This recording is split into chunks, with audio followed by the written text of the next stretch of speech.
vous adresser nos souhaits de bienvenue ici sur le site du Jardin des Plantes. C'est un plaisir que de vous accueillir pour la restitution de ce programme scientifique, sportif, technologique également, intitulé l'Europe à la rame.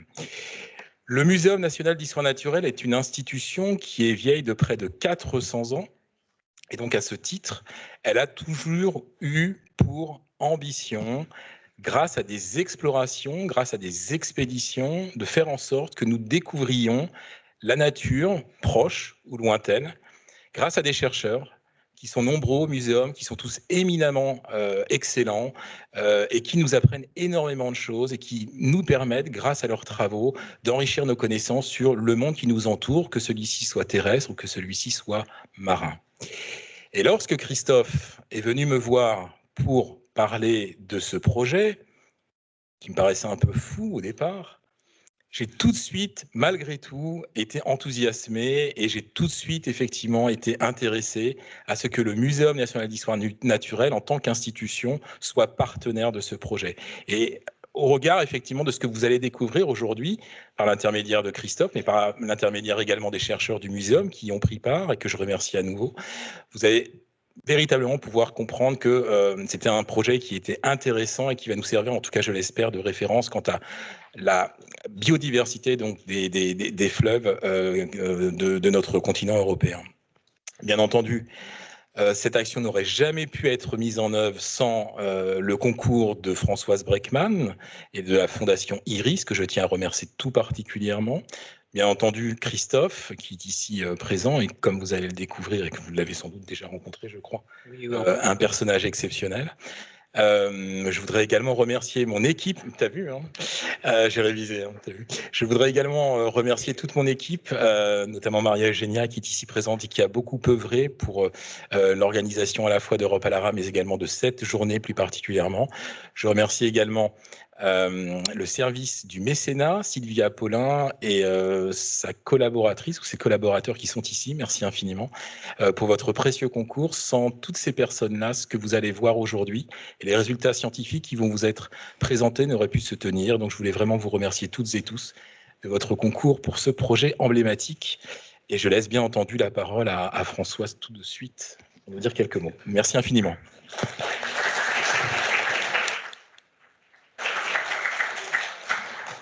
Merci Denis. Françoise Breckmann, donc cofondatrice de la Fondation Iris qui a soutenu l'expédition.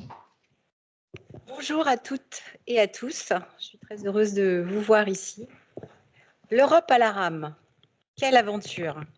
Cette idée improbable de traverser un continent à la rame a germé dans la tête de Christophe Gruau il y a bien longtemps, plus de 12 ou 14 ans. 15 ans. En 2020, il y a 4 ans, la Fondation Iris, dont je suis la cofondatrice avec Jean-Marie Hulot, a décidé de soutenir ce projet un peu fou. Et le 18 juin 2023, Christophe Gruau est arrivé comme prévu à Paris avec toute une moisson d'images et d'échantillons d'eau pour les scientifiques. Et il était en pleine forme. 50 jours de rame. De notre côté, l'objet principal de la Fondation, c'est la protection de la biodiversité.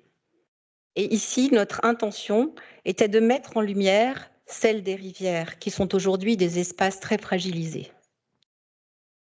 Les crues, les sécheresses et les pollutions à répétition de ces dernières années ont montré qu'il était urgent d'agir pour nos cours d'eau. Et pour enrichir nos connaissances sur les rivières d'Europe, la Fondation a lancé, avec Maïté Delmas, en 2020 donc, un appel à projet au Muséum. 5 chercheurs y ont répondu et se sont donné pour objectif de faire un état des lieux, de préciser ce que cette perte de biodiversité veut dire en 2023 sur les cours d'eau parcourus entre Varsovie et Paris, et de caractériser les pollutions en lien avec les activités humaines locales qu'on a rencontrées. Pour échanger avec les chercheurs, avec les jeunes, ce qui tenait particulièrement également au cœur de Christophe, la Fondation a créé un programme pédagogique. Il a rencontré les élèves le long du parcours avec Florence, notre attachée pédagogique. Et cela a été l'occasion de parler de l'eau comme d'un bien commun, un précieux bien commun qu'on doit partager entre nous les humains et avec les non-humains également. Cela a incité les jeunes à aller se reconnecter à leur rivière, je crois. Je crois que c'est important, ça. Très heureuse de les voir ici présents tous, certains venant donc de Bruxelles, du lycée Jean Monnet, et d'autres de Compiègne, du collège Ferdinand Bach. Et ils vont témoigner de leur expérience avec leurs proviseurs et leurs professeurs que je remercie pour leur implication. Alors, je retiens également à remercier le muséum, en tout premier lieu le président, Monsieur Gilles Bloch, notre hôte, ainsi que Sylvie Apollin, Sophie Baron de la direction du développement, Denis Duclos et Maïté Delmas de la DREI, les ambassades de Varsovie, Berlin, La Haye et Bruxelles pour leur aide diverse. Merci évidemment à notre petite équipe de la Fondation Iris, Frédéric pour l'organisation et la coordination, Florence pour la pédagogie, Marie et Jacques pour la communication sur les sites et les réseaux sociaux, Stéphane et Magnus pour leur long reportage photographique, Grégoire ici pour l'animation et les relations presse. Enfin, je remercie les chercheurs, bien sûr, qui sont à l'honneur ici aujourd'hui. Et je suis heureuse de voir que les résultats scientifiques sont là et je suis très impatiente de les découvrir car certains sont tout chauds. Voilà, merci. Merci Françoise.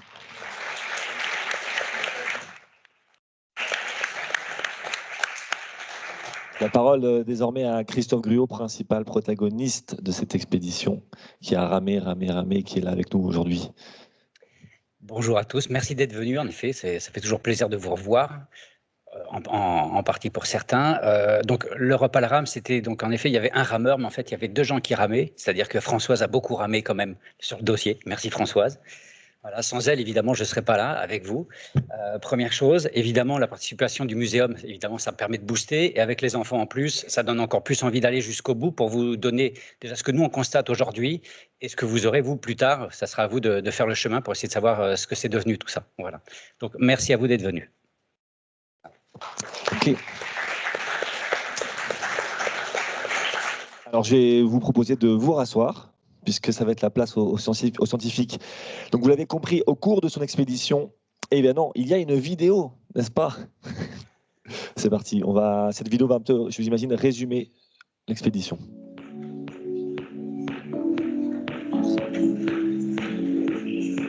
Il y a de la vie par là.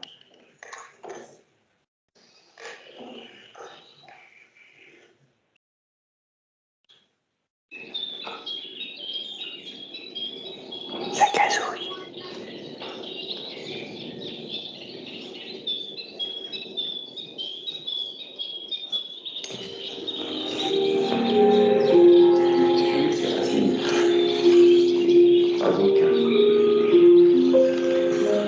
C'est bien, j'entends pas la ville.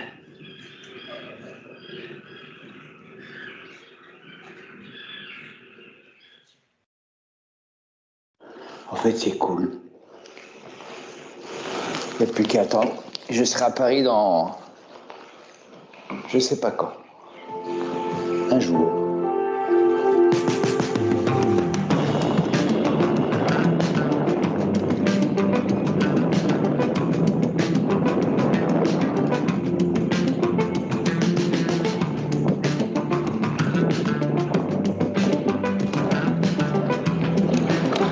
Ça glisse tout seul.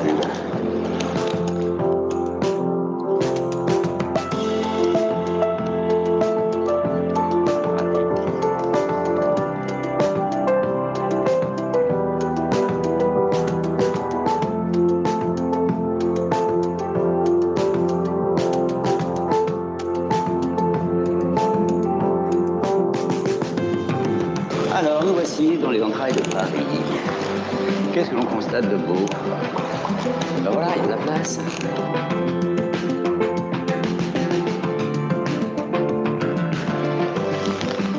Merci, chef. Mais le problème, ça, c'est là. Le problème, c'est qu'un camion de dépannage, il ne peut pas prendre la remorque puisqu'elle est cassée. Ah, entre autres, bah, c'est l'avantage, au moins, on ne peut pas se la faire voler. Eh, Pastis sec. Hein? Bon, faut qu'on se dépêche parce que là on traîne.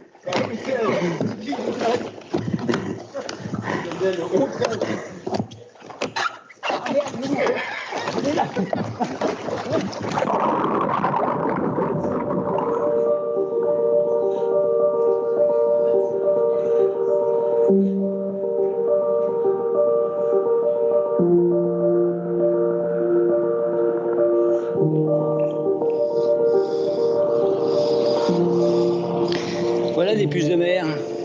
Enfin, je vois ça en mer d'habitude.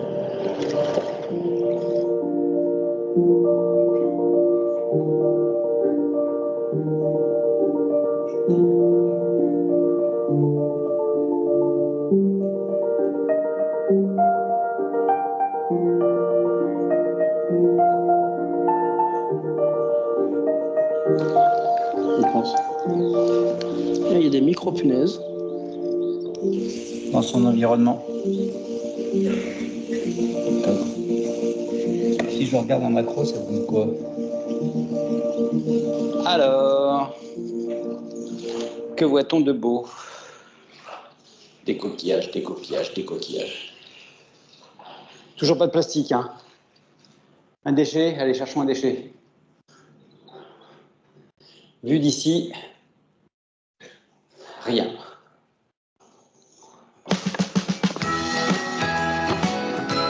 Gauche, droite.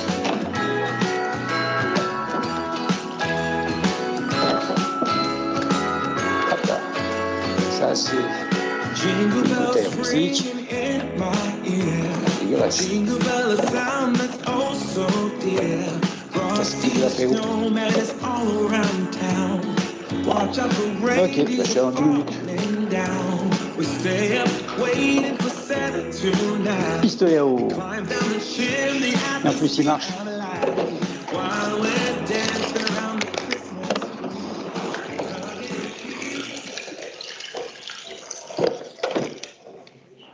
Je vais prendre l'eau.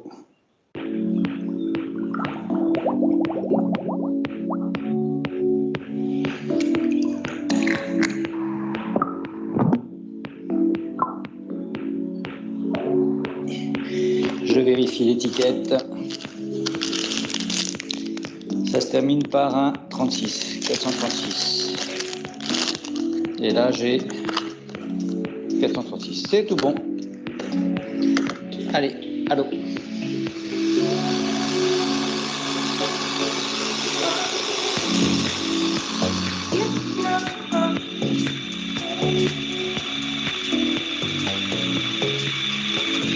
Le travail est fini, là j'ai mis le produit de conservation. Donc on voit que le vitre a changé de couleur, hein. Il était blanc au départ. Là, maintenant il est un peu chargé, donc tout va bien.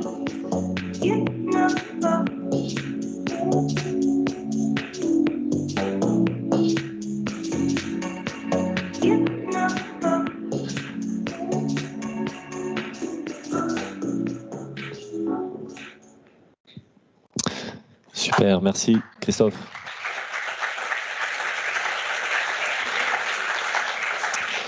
Alors vous l'avez vu, donc Christophe a effectué de nombreux prélèvements d'échantillons d'eau, donc tout au long de son parcours, en utilisant différentes méthodes et donc dans des endroits naturels ou au contraire près des villes.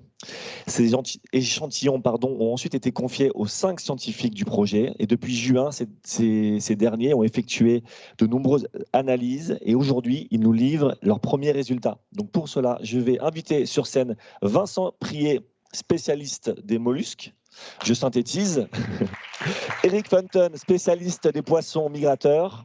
Romain Garouste, spécialiste des insectes et notamment des libellules. Jean-Baptiste Fini, physiologie moléculaire. Alors, pardon. Jean-Baptiste Fini, spécialiste des perturbateurs endocriniens. En plus, je le savais par cœur. Et Christophe Lavelle, spécialiste des questions d'alimentation.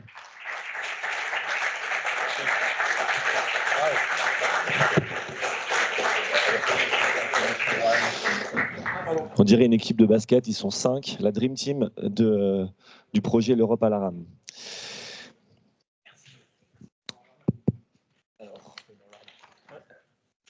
Vincent, On va commencer. Vincent, donc spécialiste des mollusques, je le disais, chercheur donc au MNHN, spécialiste de l'ADN environnemental et de l'étude des bivalves. Tout un programme. Bonjour. Donc effectivement, je vais vous présenter à la fois ce que c'est que l'ADN environnemental et puis à la fois mes résultats bivalves. Donc c'est peut-être un peu touffu, je vais essayer de faire vite et de rester dans les temps. Alors juste, je te donne une consigne, c'est qu'il faut faire en sorte que nous, les moldus, on comprenne. Non mais c'est facile. L'ADN environnemental, la définition officielle, c'est de l'ADN qui peut être extrait d'échantillons environnementaux, donc comme son nom l'indique. Donc ça peut être du miel, par exemple, pour regarder ce que les abeilles butinent. Ça peut être de l'air qui transporte de l'ADN. Ça peut être de l'eau. Ça peut être des excréments pour voir un peu ce qu'ont mangé des grands mammifères, par exemple. Donc nous, on va travailler essentiellement sur l'eau. L'idée, c'est que tous les organismes vivants relâchent des cellules de peau dans l'environnement. Donc pour nous, par exemple, les hommes, c'est environ 500 millions de cellules de peau par jour. Ce qui fait qu'à la fin d'une vie, on aura laissé un peu partout dans la maison plus ou moins 18 kilos de cellules de peau. Chacune de ces cellules, elle contient notre ADN. Et aujourd'hui, avec des techniques d'analyse génétique qui sont finalement proches de celles de la police scientifique, ni plus ni moins, on arrive à détecter cet ADN dans l'environnement. Donc là, on a travaillé sur l'eau des fleuves. Et en comparant cet ADN à des bases de données, c'est-à-dire l'ADN qu'on connaît, d'espèces qu'on connaît, on arrive à savoir qui c'est qui vit dans et autour du cours d'eau. Donc voilà comment ça se passe. Sur le terrain, c'est assez simple. On prélève avec une petite pompe de l'eau qu'on filtre dans ces filtres-là qu'on a vu sur la vidéo de Christophe tout à l'heure. Et puis, une fois que le prélèvement est fait, on met un tampon de conservation et on envoie ça au laboratoire. Alors évidemment, le laboratoire, c'est des laboratoires assez spécialisés, haute qualité, parce que ce dont on a peur, c'est les contaminations. On est sur de l'ADN rare et dégradé. Donc cet ADN, il va être amplifié, séquencé par le laboratoire. Et puis à la fin, on a de la bioinformatique. Alors je passe rapidement là-dessus, mais en gros, on va comparer les séquences avec ce qu'on connaît. Et on se retrouve avec une liste d'espèces. Donc là, ici, par exemple, en Afrique, une liste d'espèces d'amphibiens, avec un nombre de fois où l'ADN de tel ou tel amphibien a été lu. Et évidemment, des fois, on ne sait pas exactement ce que c'est. Phrynopatrachus sp, on ne sait pas ce que c'est comme espèce de grenouille. On sait juste qu'on a attrapé une grenouille, elle n'est probablement pas décrite. Alors c'est de l'ADN rare et dégradé, donc on est obligé d'avoir des hauts standards de détection pour détecter les espèces rares. Si on veut travailler sur des espèces très abondantes, on peut se contenter de protocoles avec des tout petits filtres comme celui-là, mais c'est un peu comme aller à la pêche dans une mare avec une épuisette. Et puis là, on a fait les deux, on a aussi utilisé des filtres beaucoup plus gros qui nous permettent de détecter beaucoup plus de choses, et dont les espèces rares. Donc on a fait un peu les deux sur le parcours de Christophe. Voilà pour l'ADN environnemental. Maintenant, je vais vous montrer rapidement les résultats qu'on a eus sur les bivalves. Alors, pourquoi s'intéresser aux bivalves? Bivalves d'eau douce, je pense qu'il y a pas mal de gens ici qui ne savaient peut-être même pas que ça existait, des moules d'eau douce. Donc ça existe. Il y a 45 espèces en France. Elles sont difficiles à trouver, difficiles à identifier. Vous voyez que ça se ressemble un peu tout. C'est pas évident. On a souvent besoin d'avoir recours à la génétique pour les reconnaître. Mais c'est des espèces qui ont un rôle fonctionnel hyper important. C'est-à-dire qu'elles jouent un rôle dans la qualité de l'eau des rivières.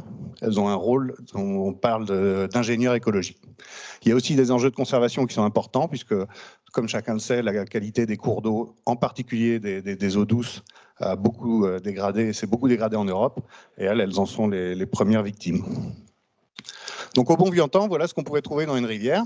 Ça, c'est une photo que j'ai prise en Croatie, dans une rivière prélevée. Vous voyez que le fond de la rivière est complètement couvert de moules d'eau douce. Chacune de ces moules d'eau douce va filtrer entre 30 et 40 litres d'eau par jour. Et donc, évidemment, elles ont un rôle sur la qualité de l'eau, la clarté en particulier. Quand les eaux sont claires, la lumière pénètre au fond. Quand la lumière pénètre au fond, on a des plantes aquatiques qui poussent. Quand on a des plantes aquatiques qui poussent, on a des insectes qui s'en nourrissent. Et tout ça nourrit les poissons. Bref, on sait que plus il y a de moules d'eau douce dans une rivière, plus il y a d'invertébrés et plus on a des ressources halieutiques importantes, c'est-à-dire plus on peut pêcher de poissons. Alors les résultats sur le parcours de Christophe, c'est 18 espèces. Bon, c'est pas trop mal, c'est quand même pas terrible. On voit bien qu'on était sur des cours d'eau assez dégradés. Normalement, on aurait pu s'attendre à beaucoup plus d'espèces. 4 introduites envahissantes et 3 espèces rares. Donc ça, c'était assez sympa de retrouver ces 3 espèces rares. Donc l'anodonte comprimé, la grande cyclade, qui est une espèce qui fait 1,5 cm, et la cyclade des fleuves, qui est un peu plus petite. Les résultats en termes d'abondance, ça donne ça. Donc, sans surprise, les espèces qu'on a détectées un petit peu partout sont des espèces communes. Et puis en rouge, les espèces introduites envahissantes, qui, si elles sont envahissantes, c'est bien parce qu'elles sont bien chez nous, et donc on les a vraiment en abondance. Je m'arrête sur ces deux espèces-là, Potomida littoralis et Uniomancus, qui sont des espèces que d'habitude on a assez communément.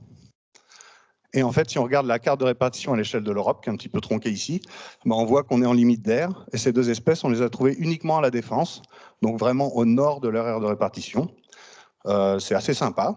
C'est assez sympa comme résultat, surtout pour Potomida littoralis, qui est une espèce qu'on croyait disparue du bassin versant de la Seine, avec uniquement récemment quelques données du côté de Troyes, en ADN environnemental d'ailleurs.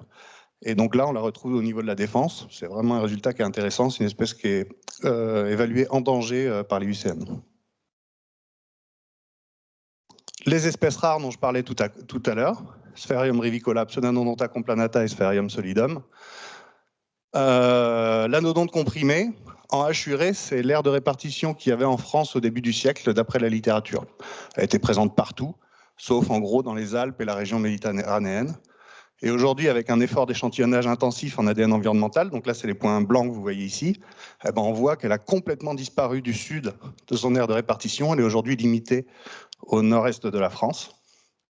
Et alors, moi je m'attendais à en trouver beaucoup plus sur le parcours. J'espérais que l'Est de l'Europe soit un foyer, qu'il y en avait encore beaucoup là-bas. Ben non, on l'a trouvé qu'une seule fois en Allemagne. Autre espèce, les deux, là je vais les traiter en même temps, mais en gros c'est pareil, c'est des espèces qui avaient des aires de répartition très grandes en France, et celui-là c'est le plus spectaculaire. Il a complètement disparu de France avec seulement 3 stations, une à l'aval de la Seine et une dans l'Aude, depuis les années 2000. Et là sur le parcours, donc Spherium rivicola qui était l'espèce de l'autre côté, on l'a trouvé 2 fois. Et puis Solidum, on l'a trouvé qu'une seule fois en Pologne. Donc pareil, je m'attendais à ce qu'on le retrouve un peu plus dans les fleuves de l'Est de la France. Apparemment, la disparition, elle est globale. Une petite dernière pour le plaisir, Uniocrassus. Donc c'est la mulette épaisse. Elle est protégée en France, directive habitat. Et on l'a retrouvée ça et là sur le parcours. Mais notamment, on l'a retrouvée à la Défense, ce qui est assez rigolo et assez sympa. Donc, je vous l'annonce aujourd'hui, on envisage d'annuler les Jeux Olympiques parce qu'on ne pourra pas faire les épreuves de natation à la Défense comme c'était prévu. Il y a une boule d'eau douce. Merci de votre attention. Merci Vincent.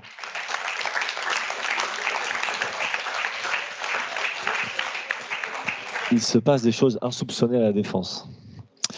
On va donner la parole à Eric Funton, donc spécialiste des poissons migrateurs qui travaille du côté de la Bretagne Nord, du côté de Dinard. Pareil, il faut simplifier les propos, Eric. Bien, bonjour tout le monde.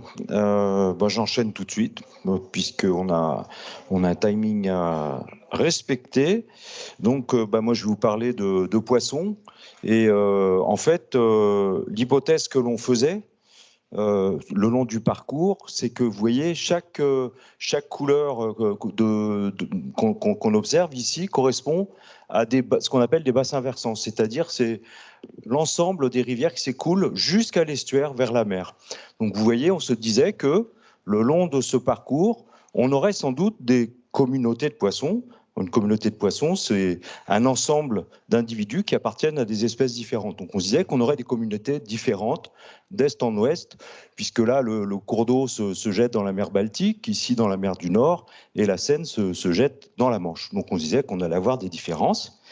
Et pour ça, eh bien, on a eu quelques surprises.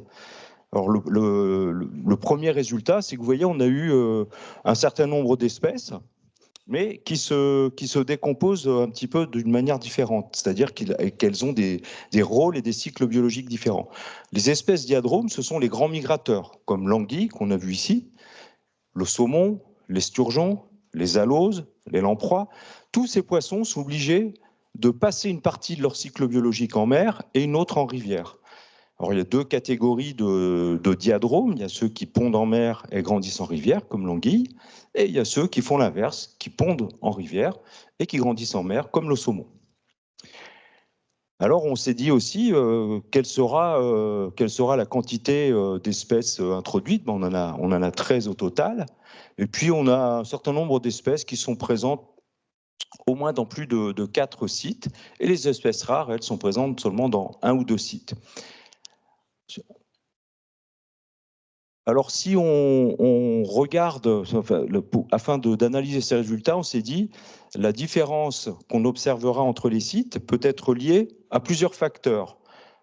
Donc, comme je viens de vous le dire, les bassins versants, mais aussi l'altitude. C'est-à-dire que plus on s'éloigne de la mer, comme ici, par exemple, sur la Vistule, quand on est ici, eh bien, on n'a pas du tout les mêmes conditions de milieu que quand on est près de la mer. Donc, les communautés de poissons vont changer d'amont en aval, et en fonction de la distance à la mer ou bien donc de l'altitude. La surface des cours d'eau, vous voyez, il y a des petites rivières comme ici, des beaucoup plus grandes comme là ou comme la Seine. Donc, il peut y avoir un lien entre la taille du bassin versant et le nombre d'espèces qu'on va trouver. Plus le bassin versant est grand, plus on va avoir des habitats variés, plus on va avoir un nombre d'espèces important. Et puis ce qui nous intéresse aussi, c'est la complexité du réseau. C'est-à-dire qu'on peut être comme ici, tout en haut du réseau hydrographique, c'est-à-dire dans des petits ruisseaux qui vont se rejoindre et puis donner des ruisseaux un peu plus gros, puis plus gros, puis plus gros. Voilà. Donc c'est ce qu'on appelle l'ordre de Strahler, le nombre de Strahler.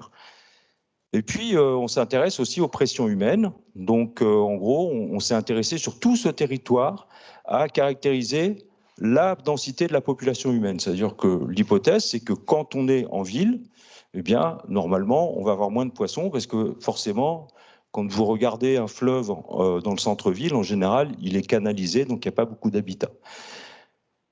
Et puis on s'intéresse aussi à la culture, à la couverture du sol. Donc est-ce que ce sont des prairies, des bois, est-ce que ce sont des labours? Et puis enfin, on s'intéresse à la désignation d'espaces protégés comme des réserves naturelles ou des parcs régionaux, nationaux, etc. Alors ceux qui influencent, je vous le dis tout de suite, aucun de ces facteurs. On n'a trouvé aucun lien entre ces facteurs et le nombre d'espèces qu'on a pu trouver ou le type d'espèces. Seule l'utilisation du sol, c'est-à-dire plus c'est résidentiel et moins il y a d'espèces. Alors voilà les espèces qu'on a trouvées. Donc 47 contactées pendant le parcours. Et là, ici, vous avez tout le nom de toutes les espèces qui sont classées par ordre décroissant de fréquence. C'est-à-dire que là, ici, on a trouvé cette espèce-là, donc la brème, dans 90% des cours d'eau. On a 15 espèces introduites ou non indigènes. Alors, les espèces introduites sont en orange, là, vous pouvez les voir. Donc, il y en a qui sont très abondantes, et puis il y en a qui sont assez rares. Et puis, seulement 5 espèces diadromes, 5 espèces migratrices. Et ça, c'était une grande surprise, parce qu'il y en a 12 en Europe, et on n'en trouve vraiment pas beaucoup. Mais quand on est un poisson migrateur et qu'on doit venir de la mer pour aller vers la rivière, le problème, c'est qu'il faut traverser des barrages. Quand vous buvez de l'eau, bien souvent, l'eau est prélevée dans des cours d'eau qui sont barrés. Quand vous avez de l'électricité, comme ici, ça peut provenir aussi d'un barrage hydroélectrique. Chaque fois que vous avez un barrage sur un cours d'eau, eh bien, ça va interrompre le cours d'eau, et ça va, Christophe l'a bien vécu aussi, puisqu'il a fallu de temps en temps qu'il sorte le bateau de l'eau ou qu'il passe des écluses, mais pour un poisson, c'est vraiment pas simple. Donc le fait qu'on n'ait pas beaucoup d'espèces diadromes à l'échelle de l'ensemble de l'échantillonnage signifie que on a un problème de continuité écologique. Alors ça, je vais passer assez vite pour respecter le temps de parole, mais on n'a pas eu une grosse différence entre les bassins versants. Vous voyez la Vistule à l'est et la Seine vraiment à l'ouest. Et ça, c'est l'indice de Shannon. Alors c'est un nom barbare pour désigner la richesse, c'est-à-dire le nombre d'espèces présentes. Alors il y a une différence significative entre les cours d'eau, mais elle n'est pas organisée d'est en ouest comme on l'attendait. Par contre, on voit qu'il y a une organisation en fonction de ce qu'on appelait le nombre de Strahler, la complexité, c'est-à-dire que plus le cours d'eau est complexe, ici numéro 6, c'est-à-dire c'est vraiment l'aval des cours d'eau, et plus on a une diversité d'espèces importante. Alors, ce qui était intéressant aussi, c'est que c'est un peu le même résultat. Hein. Ici, vous avez toujours l'indice de Shannon, donc la diversité. Plus on s'éloigne, plus le cours d'eau est grand, et plus on va avoir un nombre d'espèces importantes. Et à l'inverse, plus l'altitude est élevée, moins on a d'espèces. Ça, c'est des résultats tout à fait connus. Alors ça, c'est un peu compliqué, mais ce qu'on peut retenir, c'est que, vous voyez, j'ai catégorisé par espèce introduite, par espèce rare, par espèce migratrice et par espèce commune. Et ce qu'il faut retenir de ce graphique, c'est que, en fonction des bassins versants qui sont représentés ici, on a pour chaque espèce une taille de point. Plus le point est gros, plus le pourcentage d'espèces, plus l'espèce a été détectée souvent. Et en fait, eh bien, ce qu'on retient de ça, c'est qu'il n'y a pas vraiment de différence significative. C'est-à-dire que les cours d'eau sont banalisés à l'échelle de l'Europe aujourd'hui, ce qui n'est pas un résultat vraiment terrible. Alors ça, c'est intéressant aussi parce que là, vous voyez ici qu'on a des zones naturelles bleues, il n'y en a qu'une. Une zone qui est désignée vraiment comme naturelle, elle est en Pologne. Et puis il y en a une autre qu'on a hésité à mettre en zone naturelle, qui est ici, c'est sur le Rhin. C'est une zone qui est considérée comme de haute naturalité. Et ce que vous pouvez voir, c'est que plus on est dans un secteur perturbé, c'est-à-dire tertiaire, avec beaucoup d'habitations, et puis finalement, plus on a les espèces communes qui sont détectées. Les espèces diadromes, elles, sont plutôt détectées dans les zones vertes, c'est-à-dire plutôt forêt et compagnie.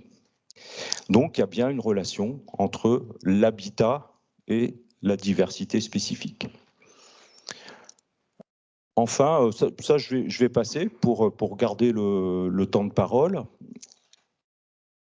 Mais la conclusion qu'il faut avoir ici, c'est que les communautés de poissons du parcours sont diversifiées et que cette diversification, elle est diversifiée dans le sens qu'on a 47 espèces sur à peu près 150 possibles dans ce secteur de l'Europe, ce qui est pas mal. Banalisé, c'est-à-dire que c'est partout pareil, alors que normalement ça devrait être différent d'est en ouest, et que ça, c'est lié à la dégradation de l'habitat, à l'augmentation des barrages, à la couverture des sols, soit par l'agriculture, soit par l'habitation, et puis également par les pollutions, mais on va vous en parler un petit peu après. Et le gros point important, c'est que le parcours, il y a vraiment beaucoup d'espèces introduites, dont certaines récemment, depuis le sud de l'Europe. Et ça, c'est un résultat qui était assez surprenant, dont certaines espèces n'étaient pas encore inventoriées avant notre travail.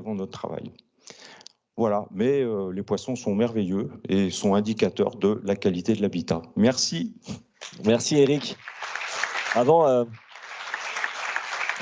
d'enchaîner, j'ai juste un chiffre qui me revient en tête, je crois. En Europe, il y a 1 million de barrages, c'est ça? Il y a 1 million de barrages en Europe et rien qu'en France, il y en a 100 000. 100 000 en France, et donc qui empêchent les poissons de se déplacer librement. Romain, j'ai la voix cassée, donc je vais te laisser tout de suite enchaîner. Bonjour, moi je vais vous parler des libellules, donc les odonates. Donc j'ai participé à ce projet en m'adaptant petit à petit, on va dire, à cette thématique qui était au départ indépendante de celle de l'utilisation de l'ADN. Et puis petit à petit, on s'est aperçu quand même que c'était la solution pour, j'ai envie de dire, un peu homogénéiser nos résultats. Et puis aussi, ça permettait, enfin surtout, ça arrivait au moment où on avait une mise au point technologique, puisque finalement, quand on parle d'ADN, on parle de technologie, de biotechnologie, et on est en train de mettre en train toutes ces méthodes pour, disons qu'elles ne sont pas valides pour l'instant pour tous les organismes. Et donc, je me suis adapté. Et on va en fait réaliser a posteriori les analyses avec ces méthodes. Donc, pour aller dans ce sens, j'ai voulu quand même accompagner une partie du trajet notre ami Christophe. J'avais envie de le voir dans son élément, à double titre, et puis dans ce milieu naturel que l'on essayait de caractériser. Ça permet de comprendre peut-être aussi les contraintes, y compris les contraintes de prélèvement. les contraintes d'observation. Et du coup, on a adapté le protocole qui aurait pu être d'observation des libellules adultes, mais qui était quand même assez compliqué, avec cette double, je dirais, cette double charge de devoir quand même effectuer le parcours, effectuer un certain nombre de prélèvements pour s'adapter dans les protocoles établis, et finalement, c'est tout à fait positif puisque grâce à cet effort d'échantillonnage, eh bien, on va pouvoir continuer à faire des analyses, et notamment sur les odonates. Alors les odonates, c'est important parce que ce sont des organismes qui sont d'abord sur Terre depuis très longtemps, ce sont les premiers insectes volants. Donc depuis 300 millions d'années, on va dire qu'ils survolent nos territoires. De fait, dans l'évolution, il y a eu beaucoup d'autres organismes insectes qui se sont mis en place et qui les ont remplacés. Mais ils sont toujours là, ils prouvent, j'ai envie de dire, leur résilience. Également leur résilience face à tous nos aménagements, à nos pollutions. Donc elles sont toujours là. Il y a des espèces qui sont menacées, évidemment, il y a des espèces qui sont protégées en Europe, qui sont souvent liées plutôt à des habitats particuliers, mais dans nos cours d'eau, finalement, elles s'adaptent assez bien, et y compris, vous avez bien compris, comme ce sont des insectes qui ont une partie de leur vie sur Terre, dans les écosystèmes terrestres, eh bien, ils subissent la double peine de subir aussi les pollutions qui sont dans ces milieux terrestres que l'on connaît bien en Europe. Donc, en fait, double pollution, affecter donc la vie larvaire dans les milieux aquatiques. Alors, on va avancer un peu. Donc voilà, je vous disais que depuis, bien sûr, l'émergence de ces insectes, il y a 300 millions d'années, eh bien, on a eu une diversification énorme, une méga diversité des insectes, et où les libellules sont vraiment toutes petites maintenant. On a 6000 espèces sur peut-être plusieurs millions d'espèces à découvrir encore d'insectes, mais malgré tout, elles sont considérées comme importantes par leur position dans les milieux aquatiques, et puis, comme je vous disais, par cette résilience qu'elles, j'ai envie de dire, mettent en place toujours pour résister aux activités humaines. Donc, 6000 espèces. Finalement, sur ces 6000 espèces, à peu près un peu plus d'une centaine en Europe, en tout cas si on fait un cumul sur les pays traversés. On a environ une quinzaine d'espèces qui sont inscrites sur la directive Habitat, qui sont transcrites après dans les droits des pays, et en l'occurrence 10 seulement en France. Et bien entendu, on sait qu'il y a un déclin des espèces, de leur répartition, de leur richesse, depuis, bien sûr, le début du XXe siècle, ça a été constaté. Et les causes sont donc les pesticides qu'on utilise à la fois dans le milieu terrestre, les agroécosystèmes, mais également pour démoustiquer, donc pour vraiment avoir aussi une influence dans les milieux aquatiques. Et puis, bien sûr, tout ce qui est recalibrage des cours d'eau, les barrages dont on vient de parler, la destruction directe des zones humides, qui avait commencé justement dès le 19e siècle et même avant, et toutes les pollutions. Et puis finalement, tout cela peut aussi se remarquer ou se comptabiliser dans ce qu'on appelle la disparition globale des insectes volants, puisqu'on a pu mesurer à plusieurs endroits et plus globalement encore aujourd'hui, puisqu'on aurait perdu en Europe 70% de la biomasse des insectes. Alors, juste pour ce petit rappel, donc on a deux grandes catégories de libellules qu'on appelle les demoiselles, qui sont le sous-ordre des zygoptères, et puis des plus grandes libellules, donc les libellules vraies. En français, on n'a qu'un seul nom. Les Anglais en ont deux pour chacune d'entre elles. Et donc, on va dire que ces deux catégories d'organismes ont à peu près les mêmes caractéristiques par rapport à la fréquentation des cours d'eau, sauf qu'on va avoir des différences souvent liées à leur capacité de vol et à leur taille globale, où on va avoir les plus petites d'entre elles, les demoiselles, qui vont plutôt fréquenter les zones avec des courants faibles, des marécages plutôt, alors qu'on va avoir les libellules vraies qui vont fréquenter vraiment les cours d'eau qui nous intéressent ici. Et bien entendu, donc, la vie larvaire, elle est très importante puisque le cycle larvaire comprend donc plusieurs stades qui peuvent mettre plusieurs années à se développer dans l'eau. Et c'est il y a un certain nombre de différences liées aux espèces, liées aux ressources alimentaires de ces espèces, à la température aussi, qui peut avoir une influence. Et donc, on peut avoir finalement une vie larvaire plus importante que la vie adulte, ce qui fait qu'on a probablement raison de vouloir mettre au point des méthodes de recherche de l'ADN environnemental liées aux odonates, puisque c'est finalement leur mode de vie principal, et c'est là qu'on aura probablement le plus de chances de trouver des traces de leur fonctionnement biologique. Donc le cycle, bon, ce qu'on connaît tous, voilà. Cycle de vie, donc vraiment lié à ces deux milieux.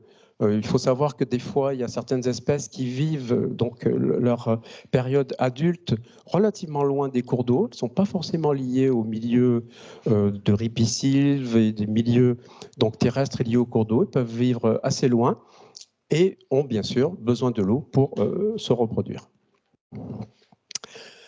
Alors, comme je l'ai dit, c'est la disparition des zones humides qui a été la première responsable de la disparition des libellules et qui ont fait qu'elles ont été très tôt inscrites dans les listes rouges. Et on considère que, on va dire, elles sont toutes plus ou moins en danger, mais qu'il y en a quand même environ 15-20% qui sont vraiment en danger critique d'extinction aujourd'hui.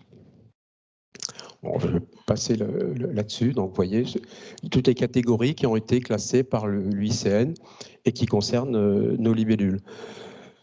Donc, voilà, en gros, ce que l'on sait actuellement sur la répartition des libellules, avec une couleur qui correspond à la richesse spécifique. Donc, plus c'est rouge et plus il y a de richesse spécifique. Vous voyez que finalement, c'est le sud de la France qui correspond à la plus grande richesse spécifique de ces libellules. Et quand même, le nord de l'Europe et le nord-est de l'Europe sont des zones qui sont relativement riches. Donc, concernant mon implication dans le projet, donc j'ai effectué, comme je vous l'ai dit, une mission en Pologne, donc essentiellement sur la Vistule, autour de la ville de Bydgoszcz. Donc en mai 2003. Donc on a commencé à faire quelques inventaires et moi j'ai la particularité d'étudier aussi, disons, une particularité de la biologie des odonates, c'est le vol. Donc le vol m'intéresse beaucoup parce que le vol nous permet de faire une relation avec l'origine de ces libellules, donc l'apparition du vol sur notre planète, donc vraiment dans l'évolution, dans l'histoire de notre planète, et puis leur capacité à résister, ou en tout cas à continuer à évoluer dans nos écosystèmes aquatiques fortement contraints. Et donc, on essaye de comprendre comment le vol, cette capacité de vol et de déplacement, donc, permet à ces organismes de continuer à, j'ai envie de dire, occuper nos écosystèmes malgré toutes les contraintes que l'on connaît. Donc j'ai également fait une mission dans l'Oise, beaucoup plus courte, avec une conférence, et là aussi, donc production d'images, étude du vol. Alors étude du vol, je ne vais pas vous rentrer dans les détails, mais donc ça se fait avec de l'imagerie à haute vitesse, avec des caméras qui filment à 300 images secondes. Ça suffit largement pour les libellules. Ce n'est pas considéré comme de la très haute vitesse. Les libellules n'ont pas un vol finalement très rapide, mais par contre, elles ont des capacités de vol vraiment très impressionnantes, malgré, je dirais, ces ailes relativement peu évoluées par rapport à d'autres insectes aujourd'hui que l'on étudie. Et donc, ce qui va faire vraiment le corpus principal de cette recherche, eh bien, il est encore à écrire, puisqu'on va reprendre tous nos prélèvements. On a la chance, grâce à Christophe, qui a beaucoup pompé, en plus de ramer. Et donc, on a la chance d'avoir encore de l'eau pour pouvoir continuer à extraire de l'ADN, et là, d'extraire de l'ADN qui sera vraiment dévolu à la recherche de ces odonates. Et on espère qu'on va pouvoir peut-être mettre en place un nouveau standard pour l'étude des odonates avec cette méthode. Donc là, on pense que finalement, le projet va participer à la mise au point de la méthode. On est un peu plus en retard que je dirais, les systèmes qui permettent d'étudier les poissons ou les moules d'eau douce. Donc, la vistule, comme tu nous l'as dit tout à l'heure, effectivement, il y a des zones naturelles, vraiment, on voit qu'il y a une qualité naturelle assez importante. On est pourtant en aval de Varsovie, mais finalement, on voit qu'il y a des capacités d'épuration de ces milieux qui sont relativement indemnes de grosses comment je pourrais dire, atteintes, en tout cas au moins au niveau du paysage. Bien sûr, il y a de l'industrie, il y a pas mal de choses. Et ça m'a permis de trouver une espèce que l'on connaît très peu en France, qui s'appelle la brunette sibérienne. Donc c'est une petite libellule qui a une particularité, une petite demoiselle, c'est que c'est une des rares espèces, même en Pologne, qui passe l'hiver à l'état adulte. Parce qu'on peut imaginer que pour s'adapter à tous ces climats quand même relativement froids, on est là en zone continentale, relativement froide, au nord de l'Europe, centre-nord, eh bien, cette espèce arrive quand même à passer l'hiver dans les berges, dans la végétation, quelquefois sous la neige, et donc va se réveiller un petit peu de sa torpeur et commencer à se reproduire à cette période-là. Alors, il faut savoir que bon, début mai, pour les libellules, finalement, y compris en Pologne, ce n'est pas une bonne période. Donc, je voulais quand même être le plus possible au début du projet pour justement essayer de mettre en place, d'adapter ce protocole, comme je le disais au début. Et donc, malheureusement, finalement, ce n'était quand même pas la bonne période pour une étude sur les libellules, d'autant plus que, si je me rappelle bien, 10 jours avant, il y avait eu une vague de froid. Donc, à la fois, si on est bien en Europe centrale et il y a bien un effet du réchauffement climatique, mais de temps en temps, il y a des vagues de froid qui modulent un peu tout ça. Bon, on va devoir conclure. Ok. Ben, j'ai presque fini, puisque j'ai un petit film quand même, je vais vous le montrer. Allez. Voilà. Donc, les libellules, en fait, elles ne sont pas encore sorties parce que leur proie principale, donc les chironomes adultes, ici, viennent juste de sortir. Donc ça a vraiment été filmé. Donc ce sont des petits diptères qui se reproduisent en masse, qui vivent en masse, des sortes de on pourrait appeler ça d'essaims larvaires, qui vivent dans l'eau, donc y compris dans les cours d'eau, plutôt les grands cours d'eau et les lacs. Et bien, c'est la nourriture principale des oiseaux et des libellules qui vraiment peuvent piocher dans ces milliards et ces milliards d'individus. Voilà, donc on était vraiment, ça permet de caler un peu je dirais, le calendrier naturel de la période. Donc c'est normal que les libellules, elles vont sortir juste après l'émergence de ces insectes. Donc, et voilà. Et pour conclure sur la deuxième partie du périple auquel j'ai participé, donc la Notec, donc une autre rivière, après la ville de Bydgoszcz, qui est là beaucoup plus liée à des fonctionnements canalisés, des usages divers et variés, beaucoup de pêche, beaucoup de choses comme ça, et puis bien sûr dans des zones très agricoles, et donc là, pas mal d'impact, et là on voit que on sort un petit peu de ces zones naturelles que l'on a la chance d'avoir sur la vistule, mais pas ailleurs. Et là, les photos ont été réalisées par Christophe, qui les a pu photographier ces deux espèces, une directement. Excuse-moi, Romain. Oui, je finis. Une directement sur vraiment sa gueule, et puis dans la végétation quand il s'arrêtait pour faire ses prélèvements. Voilà. Super. Merci à toi. Je suis désolé, je dois maintenir le timing.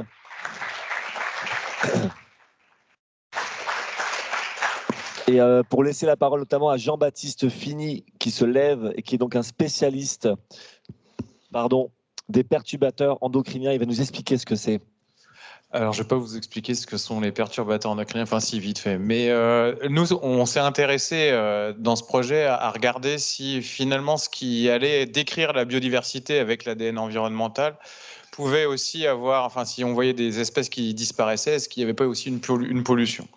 Donc on s'est intéressé à des effets physiologiques des hormones, et donc j'essaierai de vous expliquer ce que c'est. Donc on a regardé les polluants dans l'eau, Et puis ensuite, on s'est posé 2 questions. Est-ce que le mélange de ces polluants va perturber les hormones thyroïdiennes? Donc là, c'est spécifique d'un type d'hormone. Et est-ce que ça va perturber les hormones sexuelles, donc les hormones féminines qui sont les œstrogènes et masculines qui sont les androgènes? Donc on n'a pas tout à fait les mêmes points de collecte parce que c'était une collecte qui nécessitait des bouteilles en verre et un volume à peu près d'1 litre. Donc, vous voyez, tout ce qui est en rouge, c'est là où Christophe a pu collecter des bouteilles et je lui avais demandé de le faire en amont et en aval des grandes villes. En fait, la méthodologie était basée sur le nombre d'habitants. Bon, ce qui était prévu, c'était ici. Hein, donc, vous voyez, Varsovie, Bydgoszcz, vous aviez Hanovre, Münster, Nijmegen, Maastricht, Charleroi et Compiègne. Et Christophe en a rajouté parce qu'il s'était dit à certains moments, là, c'est pollué, là, c'est intéressant. Et donc, finalement, on a eu plus de matériel à traiter et c'est d'autant plus intéressant. Alors, au niveau des polluants sur le parcours, eh bien, en fait, la première chose qu'on a demandé, c'est de faire des dosages des résidus des médicaments, des résidus de pesticides, et puis on entend aussi beaucoup parler de plastique. Donc, on a demandé des plastifiants qui sont les phtalates. Donc, c'est ce qui va permettre au plastique d'être plus ou moins souple. Hein. Et puis, les PFAS, je ne sais pas si vous en avez entendu parler, mais on en entend aussi parler dans les médias. Ce sont des perfluorés, ce sont des choses qui vont isoler. C'est tout ce qu'on va retrouver dans les vêtements déperlants, les produits qui permettent d'imperméabiliser, etc. Et donc là, voilà, vous voyez le nombre de résidus médicamenteux qui sont détectés en fonction des points de prélèvement. Donc à chaque fois, vous avez amont, aval, sauf pour certaines villes où il y avait un seul prélèvement. Donc ça arrive par exemple pour Berlin ou pour Liège et Namur. Ce que vous pouvez voir, c'est qu'il y a quand même certaines villes où on voit plus de 10 médicaments, plus de 10 résidus de médicaments qui sont détectés, notamment sur Maubeuge, le Charleroi en aval. Donc c'est intéressant, c'est de voir qu'on a peut-être une pollution qui est faite ici. Et voilà. Le deuxième résultat, c'est les pesticides. Donc là, ce qu'il faut savoir quand même, il faut que vous ayez en tête que, non voilà, les résidus les plus retrouvés, excusez-moi, c'était ça que je voulais vous dire quand même. Donc des anticonvulsants, vous avez donc la carbamazépine, vous avez aussi la cotinine. Donc en fait, ça c'est quelque chose qu'on fabrique, nous, tous les êtres vivants, à partir de la nicotine. Donc ça veut dire que soit tout le monde fume, soit en fait il y a tellement de mégots qui sont jetés dans la nature qu'en fait on arrive à détecter de la cotinine dans les cours d'eau. Et donc je penche plutôt pour la deuxième option. Et puis en fait vous avez aussi des produits de contraste qui sont utilisés dans les hôpitaux, qui sont retrouvés à des concentrations absolument énormes sur le site de Charleroi. Pour les pesticides, donc vous n'avez pas de normes pour les résidus de médicaments. Par contre, il y a des normes de rejet. On ne doit pas dépasser 0,1 microgramme par litre d'eau. Et donc là, c'est tout ce que vous avez ici, tout ce qui dépasse cette norme-là. Donc là, vous voyez, encore une fois, il n'y a pas un seul site qui n'a pas dépassé qui n'a pas des résidus qui dépassent ces seuils-là. Et donc avec Münster qui est le champion des pesticides. Alors si on veut regarder un petit peu quels sont les types de pesticides, je vous en ai sorti 3. Vous avez le benzotriazole qui est retrouvé à 0,3 microgrammes. Donc là, on est 3 fois au-dessus des limites. Et puis vous avez l'imidacloprid qui est quelque chose qui est utilisé pour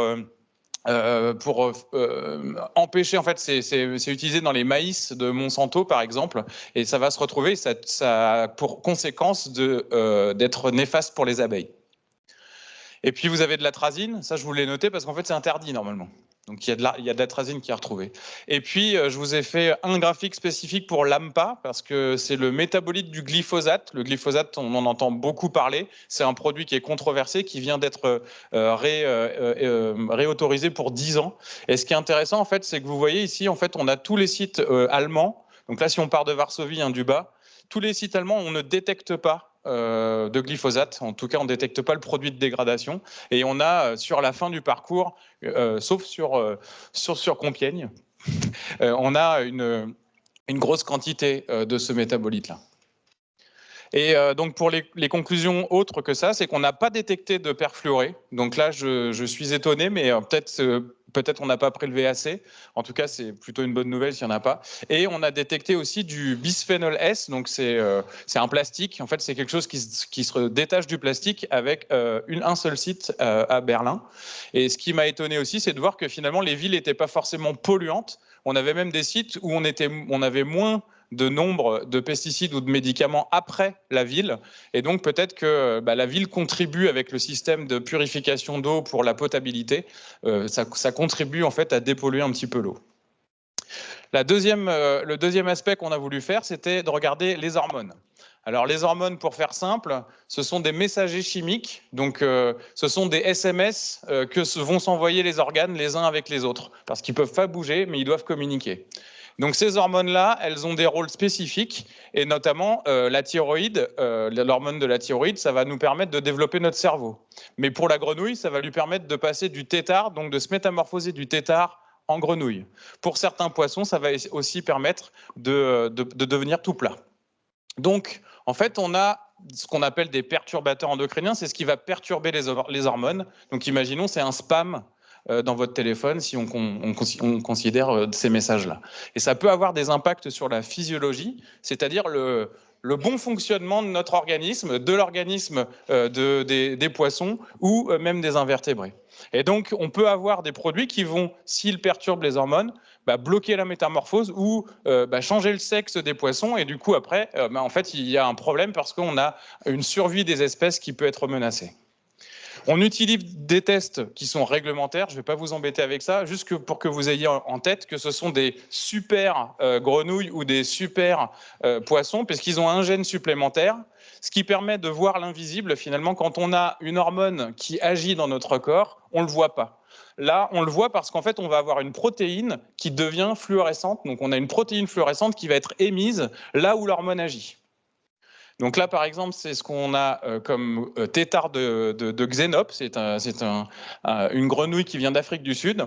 Là, on met de l'hormone thyroïdienne et en fait, on a la production de fluorescence verte dans la tête du tétard. Et quand on met un perturbateur endocrinien avec la même quantité d'hormones, eh bien, on peut voir une diminution. Je vous passe les détails, mais ça dure que 3 jours.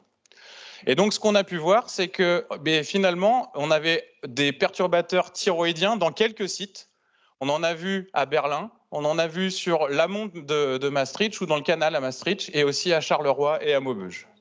Donc là, ça veut dire quoi? Ça veut dire que dans l'eau de ces rivières, il y a des produits qui empêchent le bon fonctionnement des hormones. Les conséquences ne sont pas forcément connues, mais en tout cas, le fait est qu'il y a un mélange de produits qui peuvent avoir cet effet-là.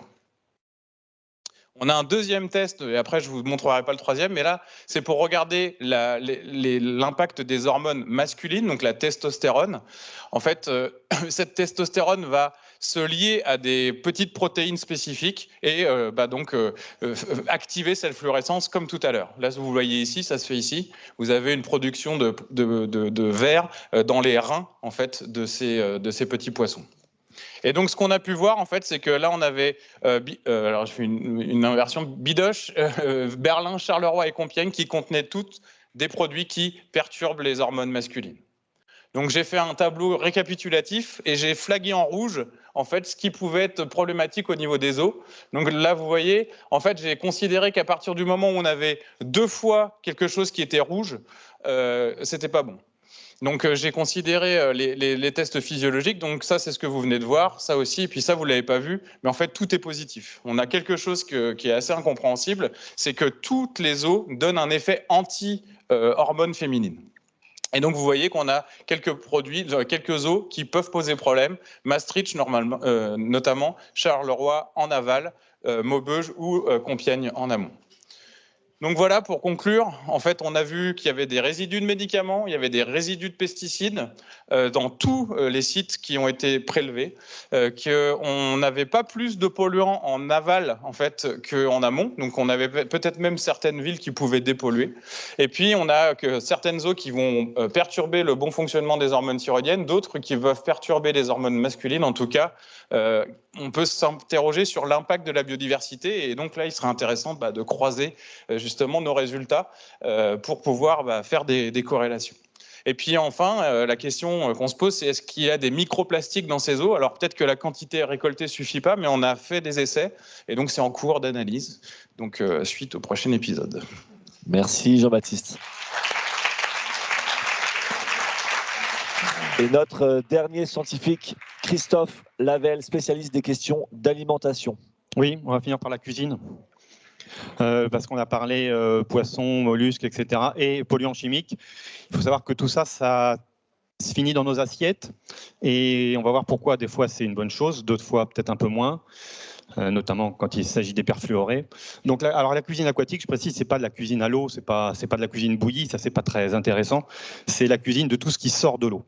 Et là, bien sûr, on va se focaliser sur ce qui sort de l'eau douce, mais on pourrait aussi parler de ce qui sort de l'eau salée, ce qui est quand même beaucoup plus, en termes de masse, beaucoup plus fréquent. On a l'habitude de manger du poisson, et beaucoup plus qui vient de la mer que qui vient de nos rivières. Donc cette taxe, on le retrouve, il est de plus en plus popularisé quand même. Paradoxalement aussi, sans doute, parce que la ressource se fait de plus en plus rare. Donc il y a un côté qui devient assez chic.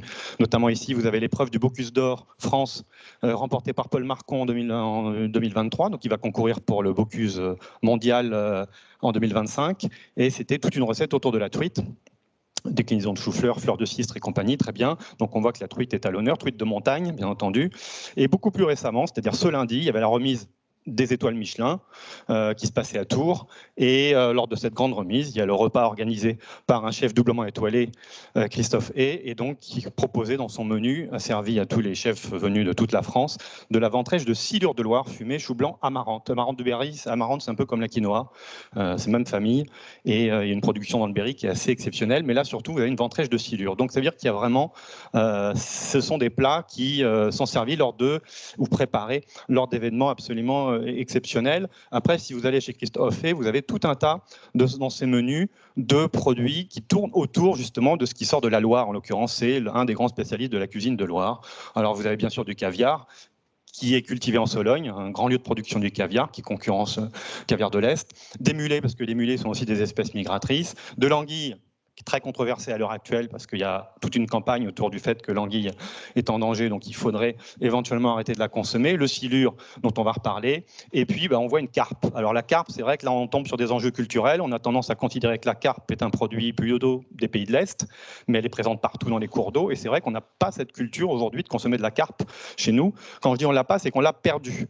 En fait, vous avez la carpe à la Chambord, c'est une recette de 1735, Vincent Lachapelle, le cuisinier François, et c'est assez simple comme recette. En fait, il suffit de pêcher une carpe, de la désarrêter, ça prend un peu de temps, c'est pour ça que c'est un poisson qui n'est pas très populaire.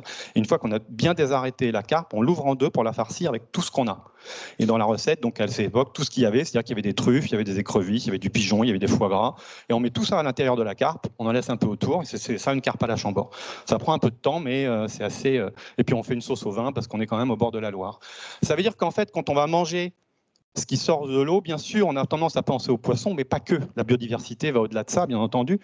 Donc, des poissons, il y en a plein, que ce soit des carnassiers ou autres. Tout ça, c'est des poissons d'eau douce qu'on va retrouver dans des lacs, dans des rivières, et à différents endroits, et dont Eric a déjà parlé. Alors, je vous fais quelques listes des plus célèbres, mais on pourrait continuer la liste.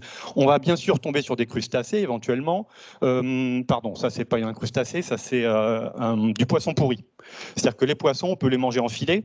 C'est assez chic, mais après, il y a du déchet. Et les déchets, il y a une tendance qui se développe de plus en plus de récupérer les déchets pour les faire pourrir et d'en faire, au bout d'un an, on a un jus pourri qui sort et ce jus, on le met en bouteille, on peut le servir. Ça s'appelle un garum et ça devient à la mode, mais ça fait longtemps que ça existe. C'est du jus de poisson pourri, mais c'est très bon.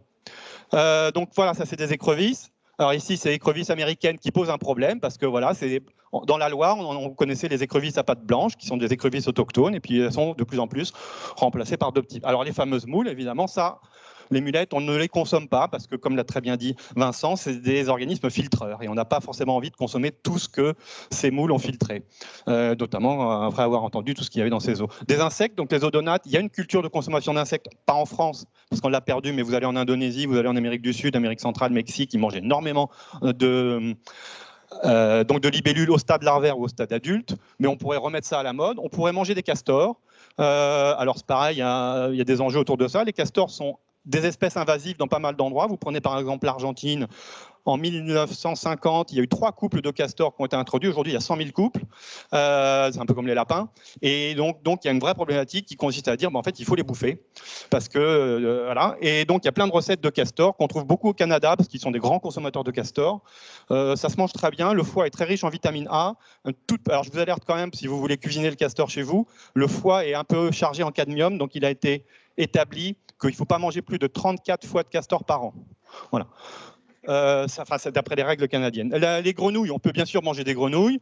On peut manger souvent les cuisses de grenouilles. Alors c'est pareil, en France, il n'y a plus de culture de cuisses de grenouilles. À l'heure actuelle, les grenouilles, c'est 99% d'importation, pays de l'Est ou Indonésie. Donc même quand vous allez dans une région célèbre comme dans la Dombe, qui est l'endroit en France où on faisait des grenouilles, et bien tous les restaurants de la Dombe proposent des grenouilles. C'est 99% de grenouilles turques et plus que 1% issus de la raniculture, parce que ça s'appelle la raniculture pour les mots croisés, si vous voulez, quand vous serez pour l'élevage de grenouilles. Alors on peut manger des oiseaux, des canards, des cygnes, bien entendu, des flamants roses, on en a ici au Jardin des Plantes, dans la ménagerie, mais ils sont protégés puisqu'ils sont dans la ménagerie, mais on pourrait les consommer aussi. On peut consommer bien sûr des végétaux, on peut consommer des nénuphars, ça se consomme, les graines de nénuphar, c'est très bon, des tubercules du nénuphar aussi, il y a des tas d'herbes aromatiques qui poussent autour de l'eau. Ça, c'est une microalgue, c'est des chlorelles, ce qui est aussi très riche en vitamine B12 et autres, donc pour les véganes, c'est très bien. En même temps, ça nourrit les tardigrades qu'on consomme aussi quand on mange des choses qui viennent des zones humides. Donc, c'est des petits oursons d'eau comme ça. Donc ça, vous en mangez tout le temps, des petits tardigrades. C'est pas grave, vous ne le savez pas. Et puis tout ça, ça pose des tas de questions sur ce qu'on a le droit de manger, ce qu'on n'a pas le droit de manger. Ça génère des campagnes qui nous alertent sur certaines espèces. Et c'est intéressant parce que derrière tout ça, on sait qu'on va mettre en œuvre des techniques de cuisine. Voilà, ça, j'ai pas le temps d'en parler, mais c'est une vessie natatoire d'un poisson, c'est-à-dire qu'on mange que la vessie natatoire, qui est l'organe qui permet au poisson de réguler la profondeur de nage. Et ça peut se monnayer à 10 000 € le kilo dans les pays de l'Est. Évidemment, ça fait que les espèces sont en voie de danger. Ça, c'est une vessie natatoire cultivée en laboratoire. Donc, c'est un produit issu de la culture cellulaire qui permet d'éviter de tuer des poissons juste pour manger leur vessie natatoire. Ça nous arrivera d'ici 10 ans, 20 ans, ça va être au point. Et donc, lors de cette expédition, j'ai été rencontrer quelques chefs en Belgique. Ici, je vous montre les exemples, avec une recette ici donc de pommes de terre farcies à la carpe, légèrement fumées. Il ne faut pas que ça soit trop fumé. Et ici, une croquette de crevettes. Alors pourquoi une croquette de crevettes qui n'a rien à voir avec les eaux douces? C'est parce que la recette traditionnelle qu'il avait envie de me montrer, c'était l'anguille au vert. Mais l'anguille au vert, on sait que ça pose un problème. Donc boum, il a dit, écoute, dans ces cas-là, je te donne une recette de crevettes qui est quand même emblématique de mon pays. Et puis à partir de ça, qu'est-ce que ça veut dire? Ça veut dire qu'une fois qu'on a fait cette expédition et qu'elle est finie, que Christophe a bien ramé, on se dit, il ne faut quand même pas s'arrêter là, on va continuer à parler des eaux douces, on va continuer à parler de ce qui se passe dans l'eau et qu'est-ce qu'on peut encore consommer ou pas consommer. Et donc j'ai commencé avec quelques écoles hôtelières à les faire réfléchir sur le sujet. Ici, vous avez à Marseille, on a fait des grenouilles, on a fait un brochet. Là, ici, au lycée d'Antony, on a fait aussi des écrevisses, on a fait quelques grenouilles. Et puis, ça va se continuer. Ça veut dire quoi? Ça veut dire que ce qui est intéressant dans tous ces cas de figure, c'est d'aller à la rencontre des pêcheurs. Les pêcheurs, je vous donner un chiffre très simple, des pêcheurs d'eau douce. Il y en avait, il y a 30 ans, il y avait 1200 entreprises de pêche en France. Aujourd'hui, il n'y en a plus que 300. En 30 ans, ça a été divisé par 4. Ça pose un problème. On pourrait dire que c'est une bonne nouvelle, parce qu'on pourrait dire moins il y a de pêcheurs, moins il y a de prélèvement de la ressource, mais en fait, c'est une très mauvaise nouvelle, parce qu'effectivement, ça veut dire qu'il y a moins de ressources.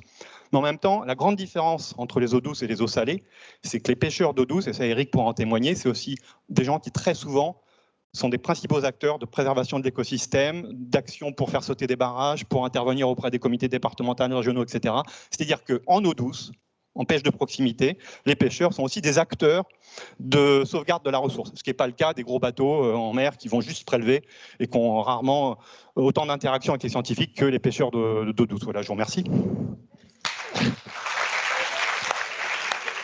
Merci Christophe. Bon appétit, bien sûr, et je vais vous demander, messieurs, d'accueillir désormais Charlène Descolonges. Merci Charlène d'être parmi nous. Alors, je te propose d'être devant tout le monde, voilà, au premier plan. Si je tombe par terre parce que ma voix m'a lâché et que je tousse, tu continueras, je sais que tu pourrais y arriver. Voici le micro. Alors Charlène, je te présente, tu es ingénieure hydrologue spécialisée dans la gestion de la ressource en eau et des milieux aquatiques. Oui. Aujourd'hui, tu exerces en tant que consultante indépendante, tu es autrice et conférencière engagée. Tu as intervenu auprès de décideurs politiques, de dirigeants d'entreprises, d'acteurs agricoles, etc.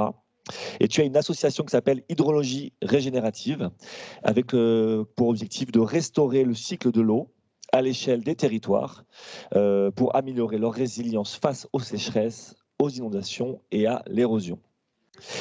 On va te poser quelques questions là pendant ces prochaines minutes. Pourquoi la Fondation a voulu t'inviter? C'est parce que, en complément des travaux de recherche qu'on vient de découvrir, on a souhaité t'inviter pour donner des pistes de solutions basées sur la nature et pour dire comment les citoyens peuvent agir. Alors, avant de parler de ça, on va essayer de compléter le discours des scientifiques. Est-ce que tu peux nous expliquer pourquoi la qualité de l'eau diminue et la quantité de l'eau diminue en France et en Europe? Waouh! Alors, on a 2 minutes, c'est ça, pour répondre.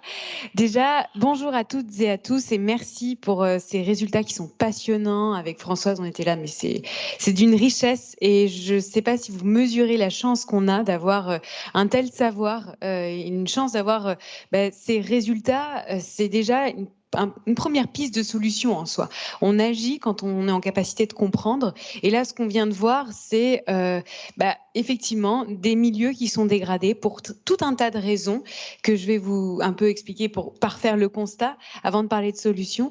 Mais déjà, on a un effondrement de la biodiversité, on a une pollution majeure des cours d'eau et effectivement des problèmes de quantité. Mais bon, là, en ce moment, avec les pluies très abondantes qu'on a eues dans le nord de la France, on pourrait ne pas s'en plaindre, bien qu'on est quand même en proie à de nombreuses sécheresses, de plus en plus, et qui apparaissent du fait du changement climatique. Donc, quantité, qualité, même combat. En fait, faut savoir que moins il y a d'eau dans les cours d'eau, plus les polluants vont avoir tendance à se concentrer.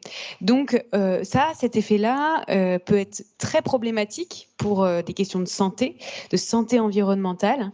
Ne vous étonnez pas hein, si l'été, vous allez de moins en moins pouvoir vous baigner en rivière ou dans les lacs parce que les stations d'épuration rejettent leurs eaux traitées et parfois elles le font très bien et sur certains résidus de médicaments, on voit qu'il y a des améliorations, mais les rivières ont de plus en plus de mal à travailler. Elles font un travail qui est exceptionnel, elles diluent les polluants, elles terminent la dépollution naturelle et ça, elles perdent malheureusement cette capacité, ce qu'on appelle la capacité auto-épuratoire des rivières. Donc, quantité, qualité, même combat. Et évidemment, tout ce qu'on peut faire à la maison aura son importance. Et d'une manière générale, on a besoin de connaître, de mieux comprendre ces hydrosystèmes qui sont très fortement dégradés. Alors là, on a eu quelques pistes hein, de problèmes et la solution. Le problème, évidemment, c'est on a énormément de pollution urbaine. Savez-vous, alors il y a un chiffre, mais je ne sais pas s'il est vrai. Savez-vous combien de litres d'eau un mégot peut polluer dans une rivière? 1000? 500. Moi, j'ai plutôt 500, mais ça peut effectivement être 1000. J'imagine que c'est plutôt 500, effectivement. Et là, on les retrouve, hein, ces polluants qui sont là, massifs. Et les pesticides, donc l'atrazine, qui était un pesticide qui était interdit, effectivement, certains disent qu'il peut durer jusqu'à 100 ans encore dans nos rivières. Donc, on a vraiment transformé nos rivières en cocktail, si on peut dire. Je vous déconseille de le boire. Hein. Là, on vient de le voir. Mais c'est vrai que la question de la pollution, c'est un vrai sujet. Alors, même si on a tendance à vouloir traiter davantage l'eau potable. Là, je ne sais pas si vous savez, mais sur Paris, il y a une usine de traitement de l'eau qui va être beaucoup plus poussée pour considérer ces micropolluants. Mais ça coûte très cher. En fait, le prix de l'eau aujourd'hui ne reflète absolument pas le vrai prix de toutes les dégradations qu'on occasionne sur ces rivières. Et donc, à l'avenir, on va avoir un vrai problème en fait de qualité d'eau. Je discutais avec Eau de Paris il y a 2 jours, qui me disait on n'a pas de problème de quantité, on va avoir de l'eau. Alors, ça dépend où, mais on a de moins en moins d'eau de bonne qualité. Et surtout sur le bassin parisien, on a vraiment des problèmes de pesticides, des problèmes de nitrates qui empêchent d'avoir de l'eau en bonne qualité. Donc ça, c'est un vrai sujet. Ok. Alors, on va essayer de parler des solutions désormais. Je crois savoir qu'il y a en France des commissions nationales et locales qui permettent de définir les grands enjeux autour de l'eau, les stratégies, quel argent on met, pourquoi. Et sauf qu'il y a une forme de déconnexion entre le grand public et de ces commissions. Et l'un des grandes missions que tu t'es donné, c'est de faire en sorte que nous, citoyens, on soit plus acteurs de ces commissions. Est-ce que tu peux nous parler de ces commissions, à quoi elles servent et pourquoi nous, on devrait être présents dans ces instances de décision? Eh bien, on va faire un test, si tu veux bien, tout de suite. Qui connaît les parlements de l'eau? Levez la main. Est-ce que vous avez déjà entendu parler d'un parlement de l'eau? Est-ce que les scientifiques derrière nous connaissent les parlements de l'eau? Vous connaissez les parlements de l'eau? Non, mais là, c'est assez dingue. Il y a toujours une personne qui connaît le parlement de l'eau. Alors, un parlement de l'eau, vous savez ce que c'est qu'un parlement? Avec des députés, etc., qu'on choisit, qu'on va élire. Et bien, en fait, il existe des parlements de l'eau, mais qu'on n'élit pas. C'est-à-dire qu'ils sont désignés par leurs mandats électoraux. Quand vos parents ou vous plus tard, vous allez voter pour un maire, eh bien, il y a des chances que ce maire se retrouve dans un parlement de l'eau. Et il sera aussi assis à côté de représentants des usagers, donc des représentants d'agriculteurs, des représentants d'EDF qui construisent des barrages hydroélectriques, des représentants des chasseurs, des pêcheurs, etc. Et des services de l'État. Mais en fait, le problème dans ces parlements de l'eau, c'est qu'il n'y a pas de représentants de la rivière. Il n'y a pas des personnes qui sont là pour dire « Eh bien, nous, la rivière, on voudrait la protéger et on voudrait lui donner une voie pour qu'elle puisse se protéger. » Et parce qu'on a des objectifs d'atteindre de bon état, l'Europe a dit, bon, objectif, atteindre 100% de bon état d'ici 6 ans, et tous les 6 ans, on renouvelle cet objectif, on n'y arrive pas vraiment, on en est au 4e cycle. Et là, en fait, oui, on heurte, on a eu des très bons résultats sur certains aspects, mais on se heurte en fait à un plafond de verre où personne en fait ne sait ce que c'est qu'un parlement de l'eau, à quoi il sert et comment on peut y participer. Alors, bonne nouvelle, il y a l'agence de l'eau Adour-Garonne. L'Adour-Garonne, c'est dans le sud-ouest de la France. Ils ont un parlement de l'eau et ils ont instauré une jeune qui a 20 ou 25 ans et qui représente la jeunesse. Elle a 80 personnes derrière elle pour porter la voix de la jeunesse au nom du fleuve de l'Adour-Garonne. Donc, peut-être pourriez-vous postuler, demander à l'agence de l'eau Seine-Normandie ou Rhin-Meuse ou les autres cours d'eau sur lesquels vous habitez, eh bien, de faire partie de ces parlements de l'eau parce qu'il se passe énormément de choses. La gouvernance de l'eau en France est bien établie et c'est là que se décident tous les grands projets pour préserver l'eau et les milieux aquatiques. Là, tu as cité deux choses. Tu as cité le fait que nous, on pourrait être présents et représentés, mais tu as aussi cité le fait qu'on pourrait donner un droit au fleuve. C'est vrai, il y a deux choses différentes.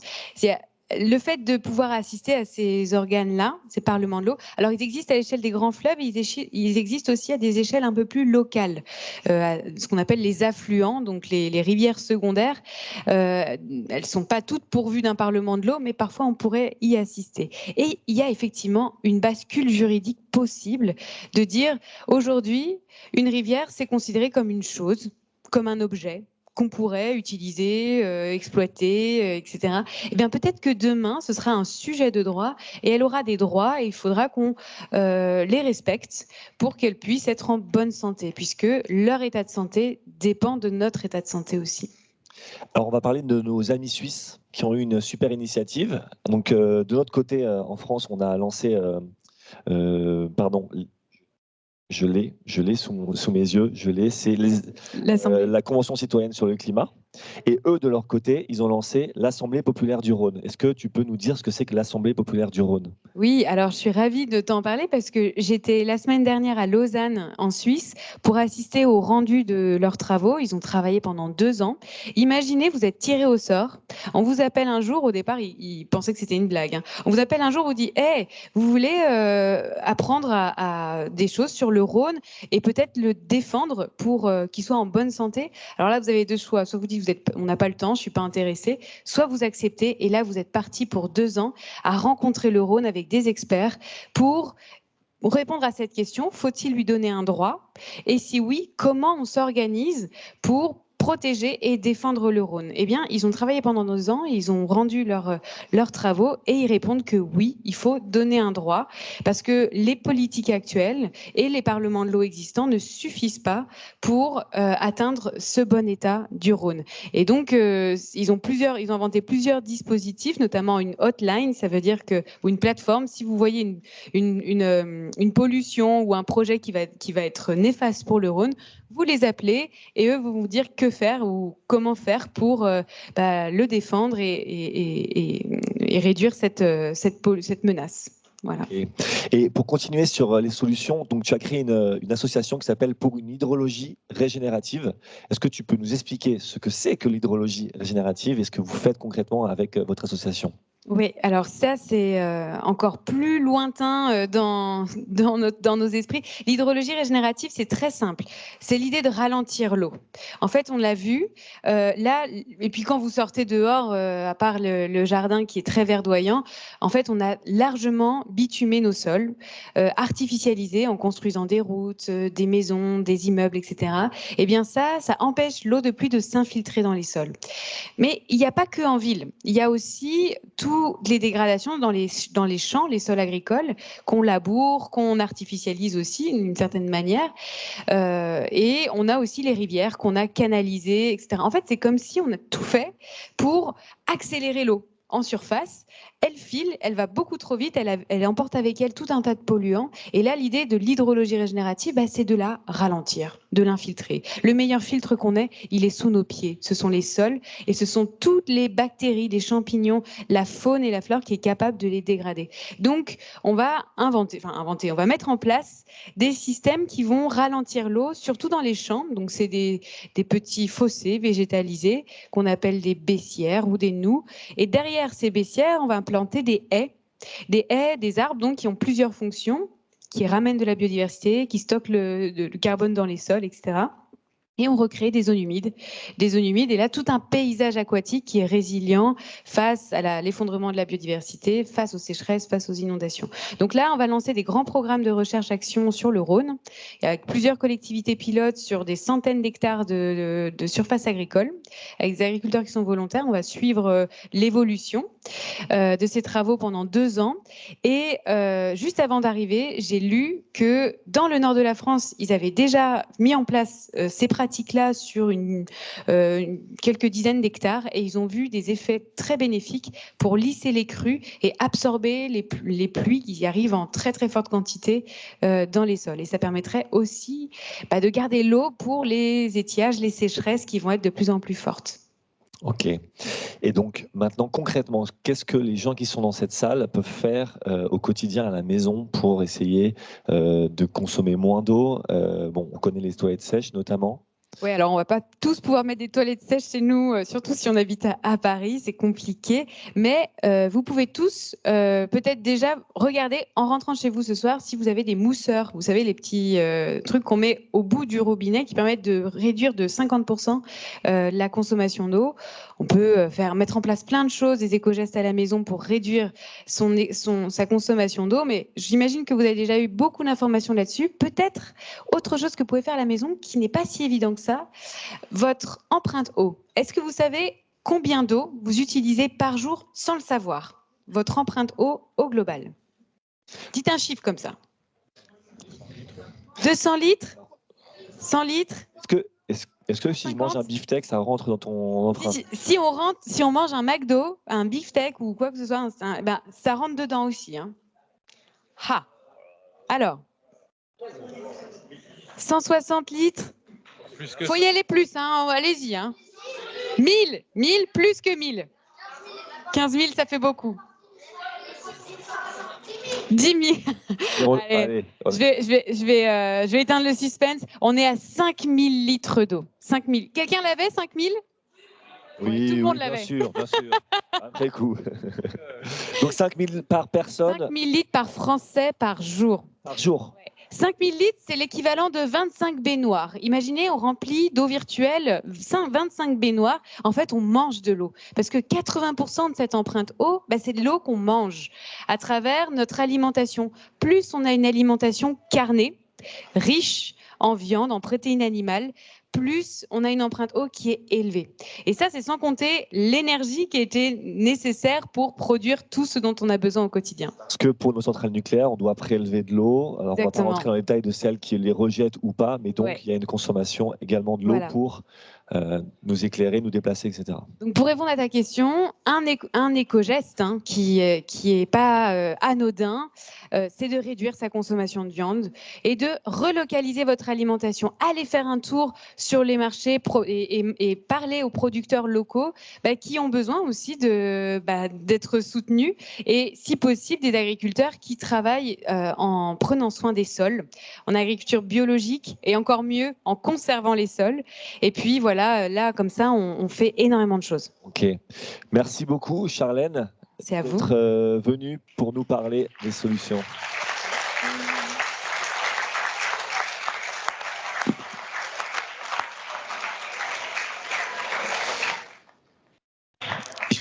C'est bientôt terminé, je vais maintenant inviter Florence Deschat-Tarrery, qui est la responsable des projets pédagogiques pour la Fondation Iris.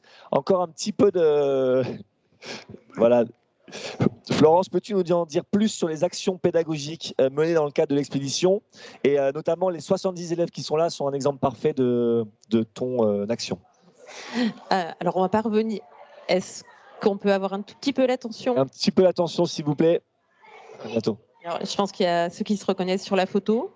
Voilà, on a fait le tour. Tout le monde s'est reconnu, c'est bon? On va peut-être changer de diapo, en fait, finalement. Tu sais comment ça... Dans quel ordre il faut le mettre ou pas? Ah ben voilà, très bien, merci. Ok. Écoute, Florence. Oui. Alors, je ne vais pas revenir en détail sur le programme pédagogique parce qu'on l'a pas mal évoqué à l'arrivée de Christophe le 18 juin. Là, c'était vraiment pour mettre en valeur la participation des élèves et des écoles partenaires tout au long du parcours. Donc, on a eu 5 étapes avec 6 écoles partenaires en tout. Donc, une étape par pays, une école partenaire par pays, sauf aux Pays-Bas où il y en avait 2. Alors, la spécificité et le côté extraordinaire de ce projet, c'est que ça a mis en relation des scientifiques de haut niveau avec des élèves. Et rien que ça, c'est extraordinaire pour eux. Ils m'en parlaient encore ce midi quand on pique-niquait dans les jardins. Et puis, ça a mis également en contact ces élèves avec quelqu'un d'assez fou pour ramer 2000 km de Varsovie à Paris. Donc, à chaque étape, les élèves ont rencontré Christophe, ont vu ce qui se passait, ont pu se raccrocher à leur fleuve. Ils ont pu ouvrir un peu tout ce qui est questionnement autour de la qualité, de la quantité d'eau dans les fleuves. Plusieurs écoles n'ont pas pu se joindre à nous aujourd'hui, donc Varsovie, Berlin. Pour les Pays-Bas, normalement, ils sont avec nous à distance. Donc, merci. Ils nous ont envoyé des recettes, Christophe. Donc, on va les mettre sur le site, on va les partager avec toi. Et puis, on a les écoles alors, par ordre chronologique sur le parcours, de Bruxelles et de Compiègne qui ont pu venir. Vraiment, merci. Merci aux professeurs, aux proviseurs et à tous les élèves qui sont mobilisés. J'ai une petite déception, c'est que le 4500, 5000 litres, on l'a vu en atelier. Donc voilà, je m'attendais un peu plus à ce que vous vous en rappeliez. Mais en tout cas, c'est une bonne révision. Merci Charlène. Donc là, je vais passer la main et la parole, plutôt le micro, aux personnes qui vont venir expliquer leur expérience dans ce projet pour Bruxelles. Alors, qui vient? 2 élèves et un professeur. Qui vient sur scène? C'est parti. On les accueille, on leur fait un barouf d'honneur. Alors, venez, on va vous laisser si vous voulez la place. Vous voulez vous asseoir ou vous restez?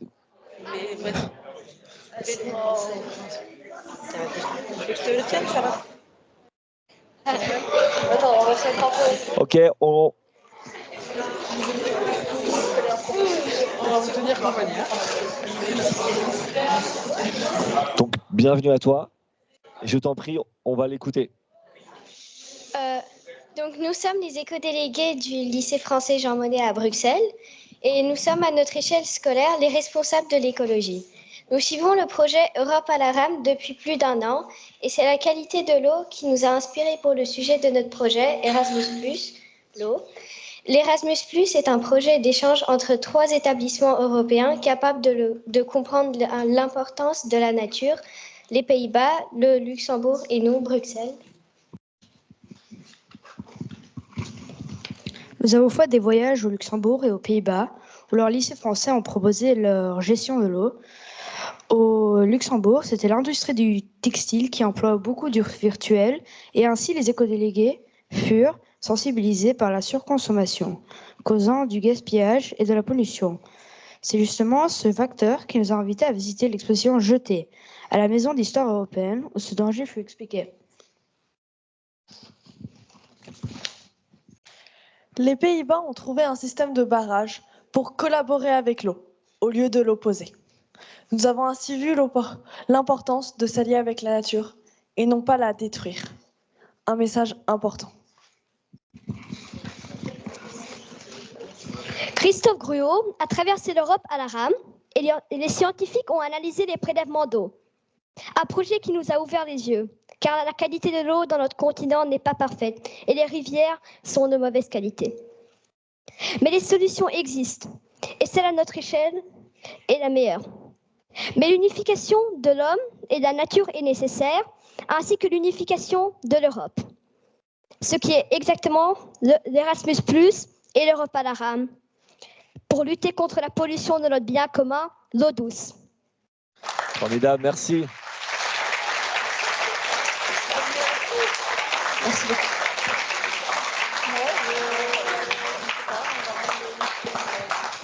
Merci aux élèves, merci à Hélène et Aline d'avoir accompagné les élèves. Et puis merci à Joanne qui n'a pas pu être là, mais qui nous a accompagnés pendant tout ce partenariat. Maintenant, on va passer le micro aux élèves de Compiègne. Oui. Est-ce que les élèves de Compiègne peuvent venir sur scène? On leur fait un tonnerre d'applaudissements.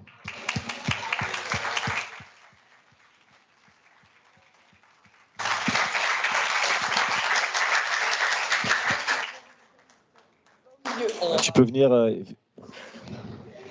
t'en prie. Tu peux commencer? À toi de jouer. Alors, bonjour à tous, on se présente, Mathilde et moi Raphaël. Nous sommes tous les deux en 3e dans le collège Ferdinand Bach de Compiègne et je suis également éco-délégué. L'Europe à la rame. À la rame a été pour notre classe en 4e ainsi que pour les éco-délégués et notre établissement un fil rouge tout au long de l'année. Grâce à ce projet, nous nous sommes intéressés à l'environnement qui nous entoure et plus particulièrement à la qualité de l'eau de la rivière Oise qui se trouve à une centaine de mètres de notre collège. À travers les webinaires avec les scientifiques, nous avons pu échanger et comprendre des enjeux écologiques d'aujourd'hui. Nous avons pu revenir dessus en SVT avec Madame Saval, notre professeure qui a géré toute la partie logistique et explicative au sein de notre école. Nous avons également pu rencontrer Christophe Gruau 1 mois avant son départ. Il est venu dans notre classe pour nous expliquer son projet et pourquoi il le faisait. Cela a donné encore plus de sens à notre implication. Début juin, après avoir marché en tout 12 km, nous avons fait le prélèvement d'eau en aval de Compiègne. Sur ce même trajet, nous en avons profité pour ramasser les déchets sur le bord de notre rivière et nous en avons ramassé plus de 15 kg.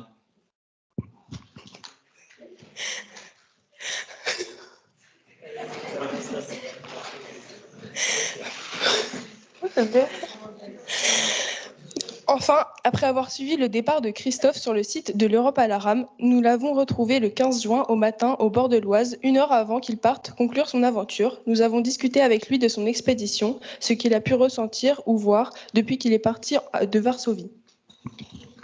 Ce sont en tout près de 180 élèves de notre... Oh lolo.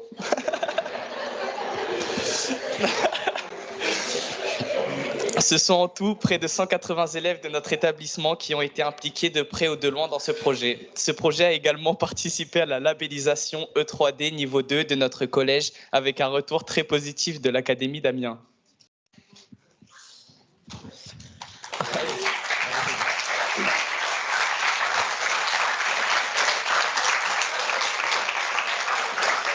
Alors, pour ma part, à défaut d'être exhaustif, je vais essayer d'être synthétique et de ne pas prendre plus de temps.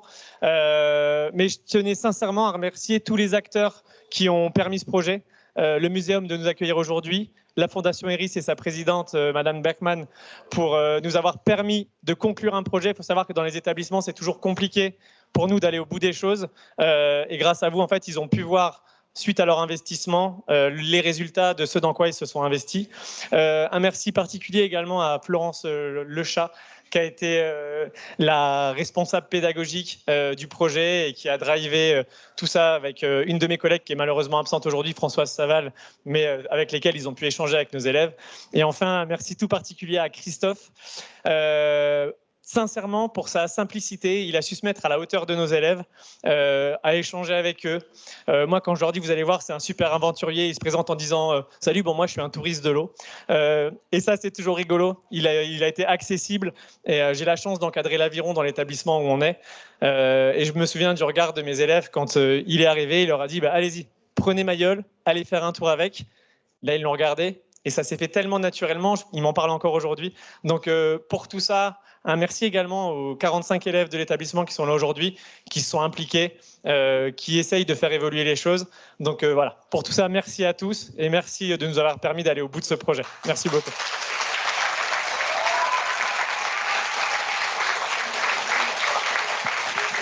Merci Antoine. Tu avais un cadeau pour Jean-Baptiste ? Antoine a un cadeau pour toi, Jean-Baptiste. Il a un cadeau pour toi. De nouveaux prélèvements. À ne pas boire, malheureusement.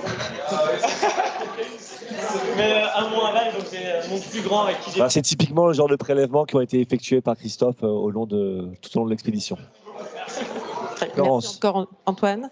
Et à Françoise qui est pas là, mais effectivement qui a vraiment beaucoup participé à la mobilisation des élèves. Merci beaucoup. La conférence va bientôt terminer. On a juste une dernière vidéo à vous montrer. Il y a 2 photographes qui ont suivi l'expédition, 2 photographes primés dans le monde. Et l'un d'eux a fait une vidéo. Alors, il parle pas français normalement, mais vous allez voir, il a réussi à nous dire quelques mots. Donc, c'est Magnus et Staffan. Et c'est parti. Bon, nous, les photographes, et moi-même, j'ai trouvé que quelque chose de très inspirant, qui donne beaucoup d'inspiration. Par exemple, les projets de réensauvagement, rewilding, réensauvagement aux Pays-Bas, par exemple. Il y a beaucoup de projets en Europe maintenant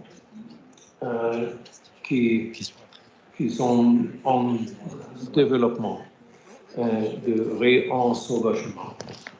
Ça veut dire permettre la nature de se manager soi-même, beaucoup plus qu'avant. Ça veut dire réintroduire une espèce qui a disparu, qui ont été peut-être tués par les hommes ou disparu parce que nous avons changé l'habitat.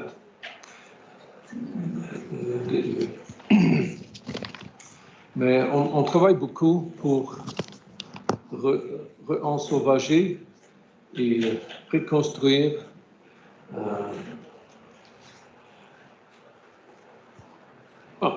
compenser un peu pour l'exploitation que nous avons faite durant les siècles avant.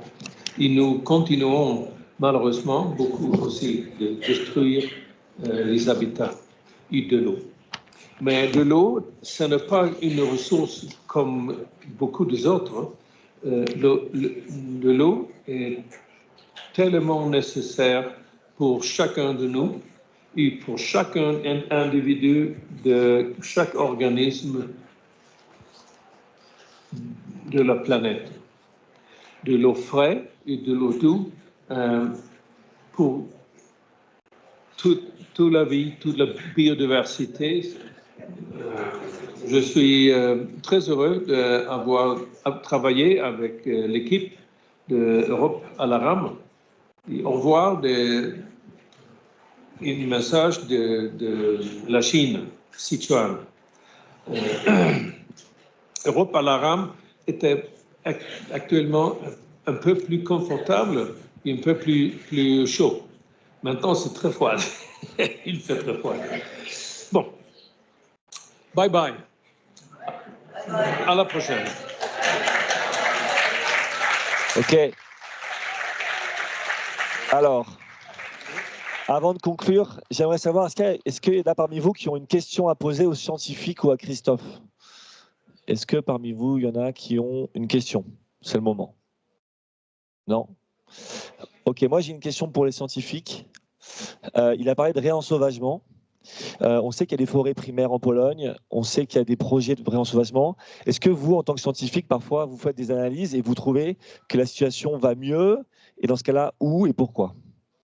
Alors, qui veut en parler? Est-ce qu'il y a des signes positifs? Non? Bah si, quand même, on peut dire que les rivières, depuis les années 70, vont mieux.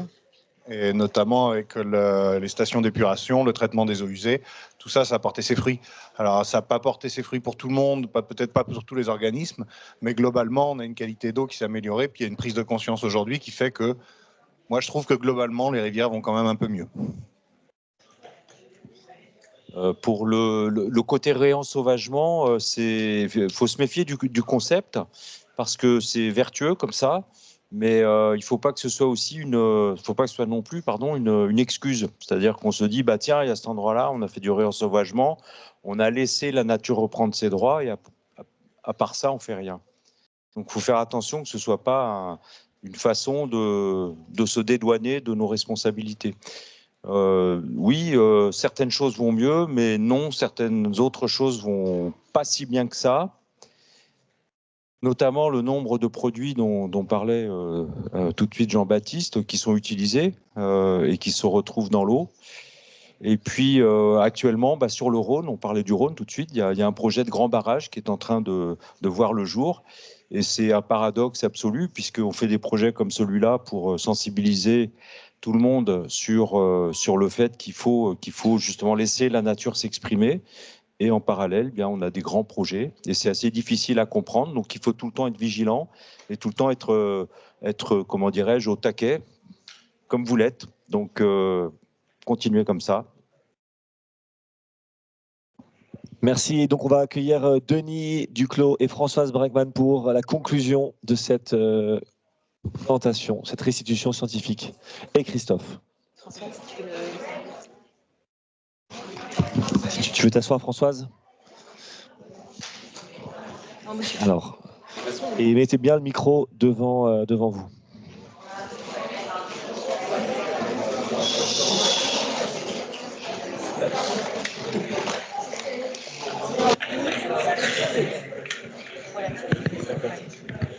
Et donc, mettez bien, Françoise, le micro devant votre bouche.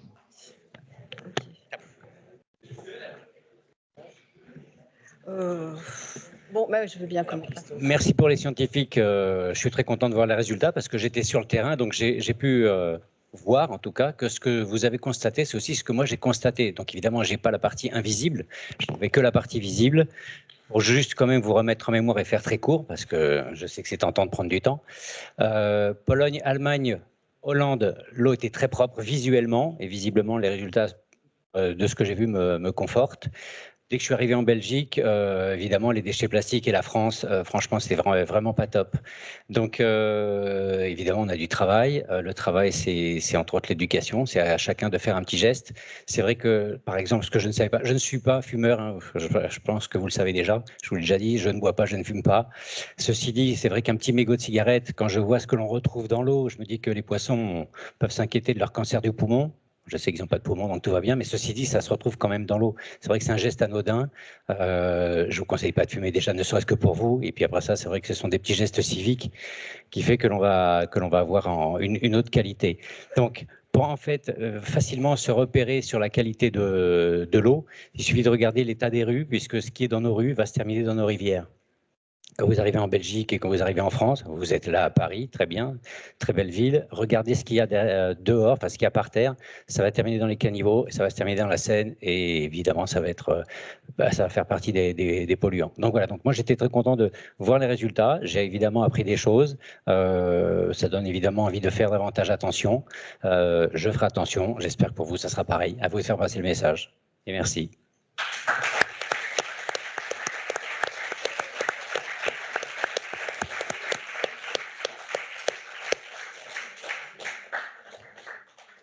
Françoise. Je voudrais saluer la sobriété de cette expédition. Le rameur a glissé silencieusement sur les rivières, il a pris des clichés, il a relevé un peu d'eau pour la science, et voilà. Mais en fait, c'est pas si simple que ça, et il a fallu à Christophe une sacrée trempe d'aventurier pour réussir ce qu'il a fait. Bravo, le défi a été relevé avec sa petite équipe, Jean-Marc Fage et Chat. Et voilà, ça paraît simple, mais ça ne l'est vraiment pas.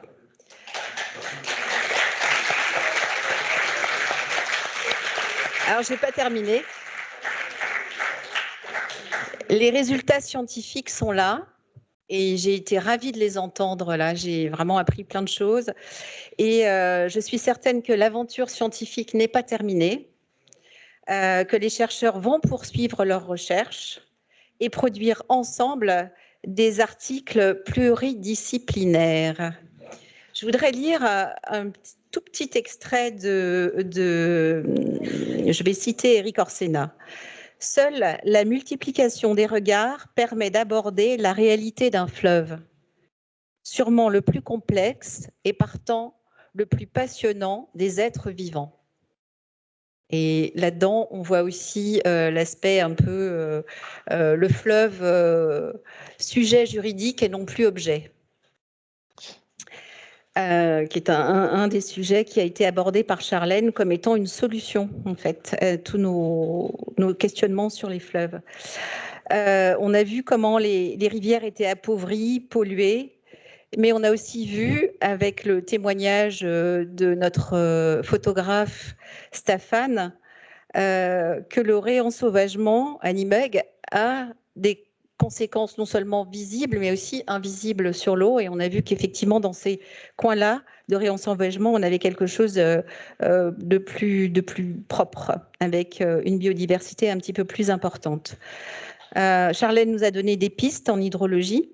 Donc, il y a des solutions.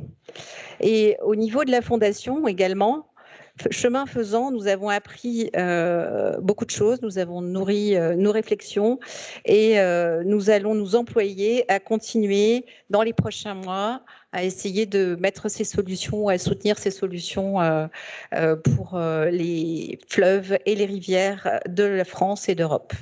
Je vous remercie. Merci Françoise.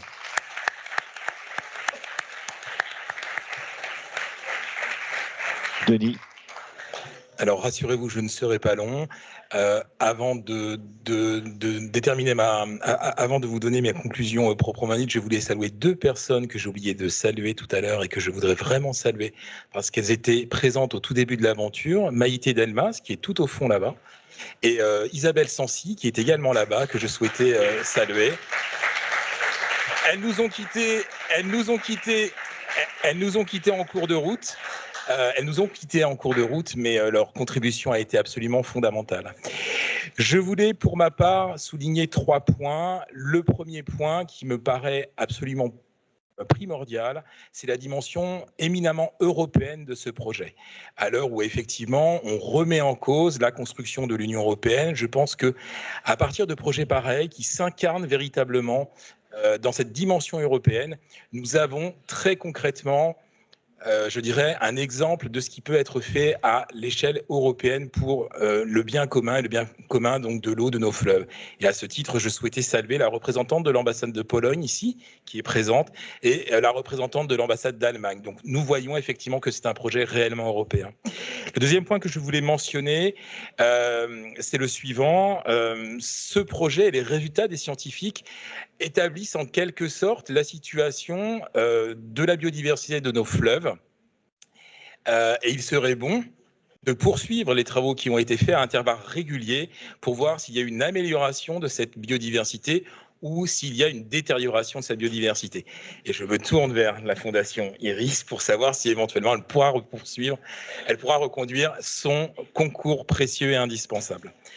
Enfin, le dernier point, et je pense qu'il est également très important, vous avez eu la chance de côtoyer Christophe, vous avez eu la chance de côtoyer des scientifiques, vous avez écouté les résultats de la science. J'espère véritablement que ce projet vous aura donné le goût de la science et que vous allez embrasser des carrières scientifiques et que l'on pourra vous revoir dans les prochaines années au Muséum national d'histoire naturelle en tant que chercheur et que vous nous transmettrez également les résultats de vos travaux sur la biodiversité des fleuves européens.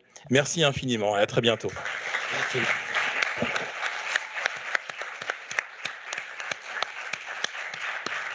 Et pour terminer, on va faire une photo. Je vais vous demander à notre photographe officiel de venir sur l'estrade et on va faire une photo de toute l'équipe là. S'il vous plaît. Denis, Christophe.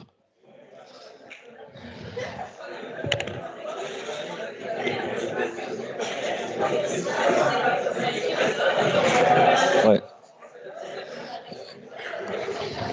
Vous avez le droit de lever les mains. Est-ce qu'on peut éteindre le rétroprojecteur ou pas? Est-ce qu'on peut éteindre le rétroprojecteur? Est-ce qu'en régie... Ouais, merci beaucoup.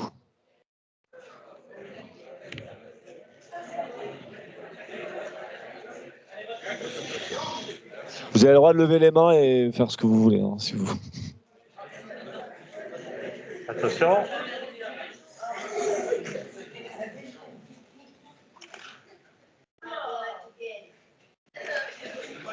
Vous faisiez plus de bruit tout à l'heure. Hein. Il y avait plus d'ambiance. Ok. Merci à vous. Merci.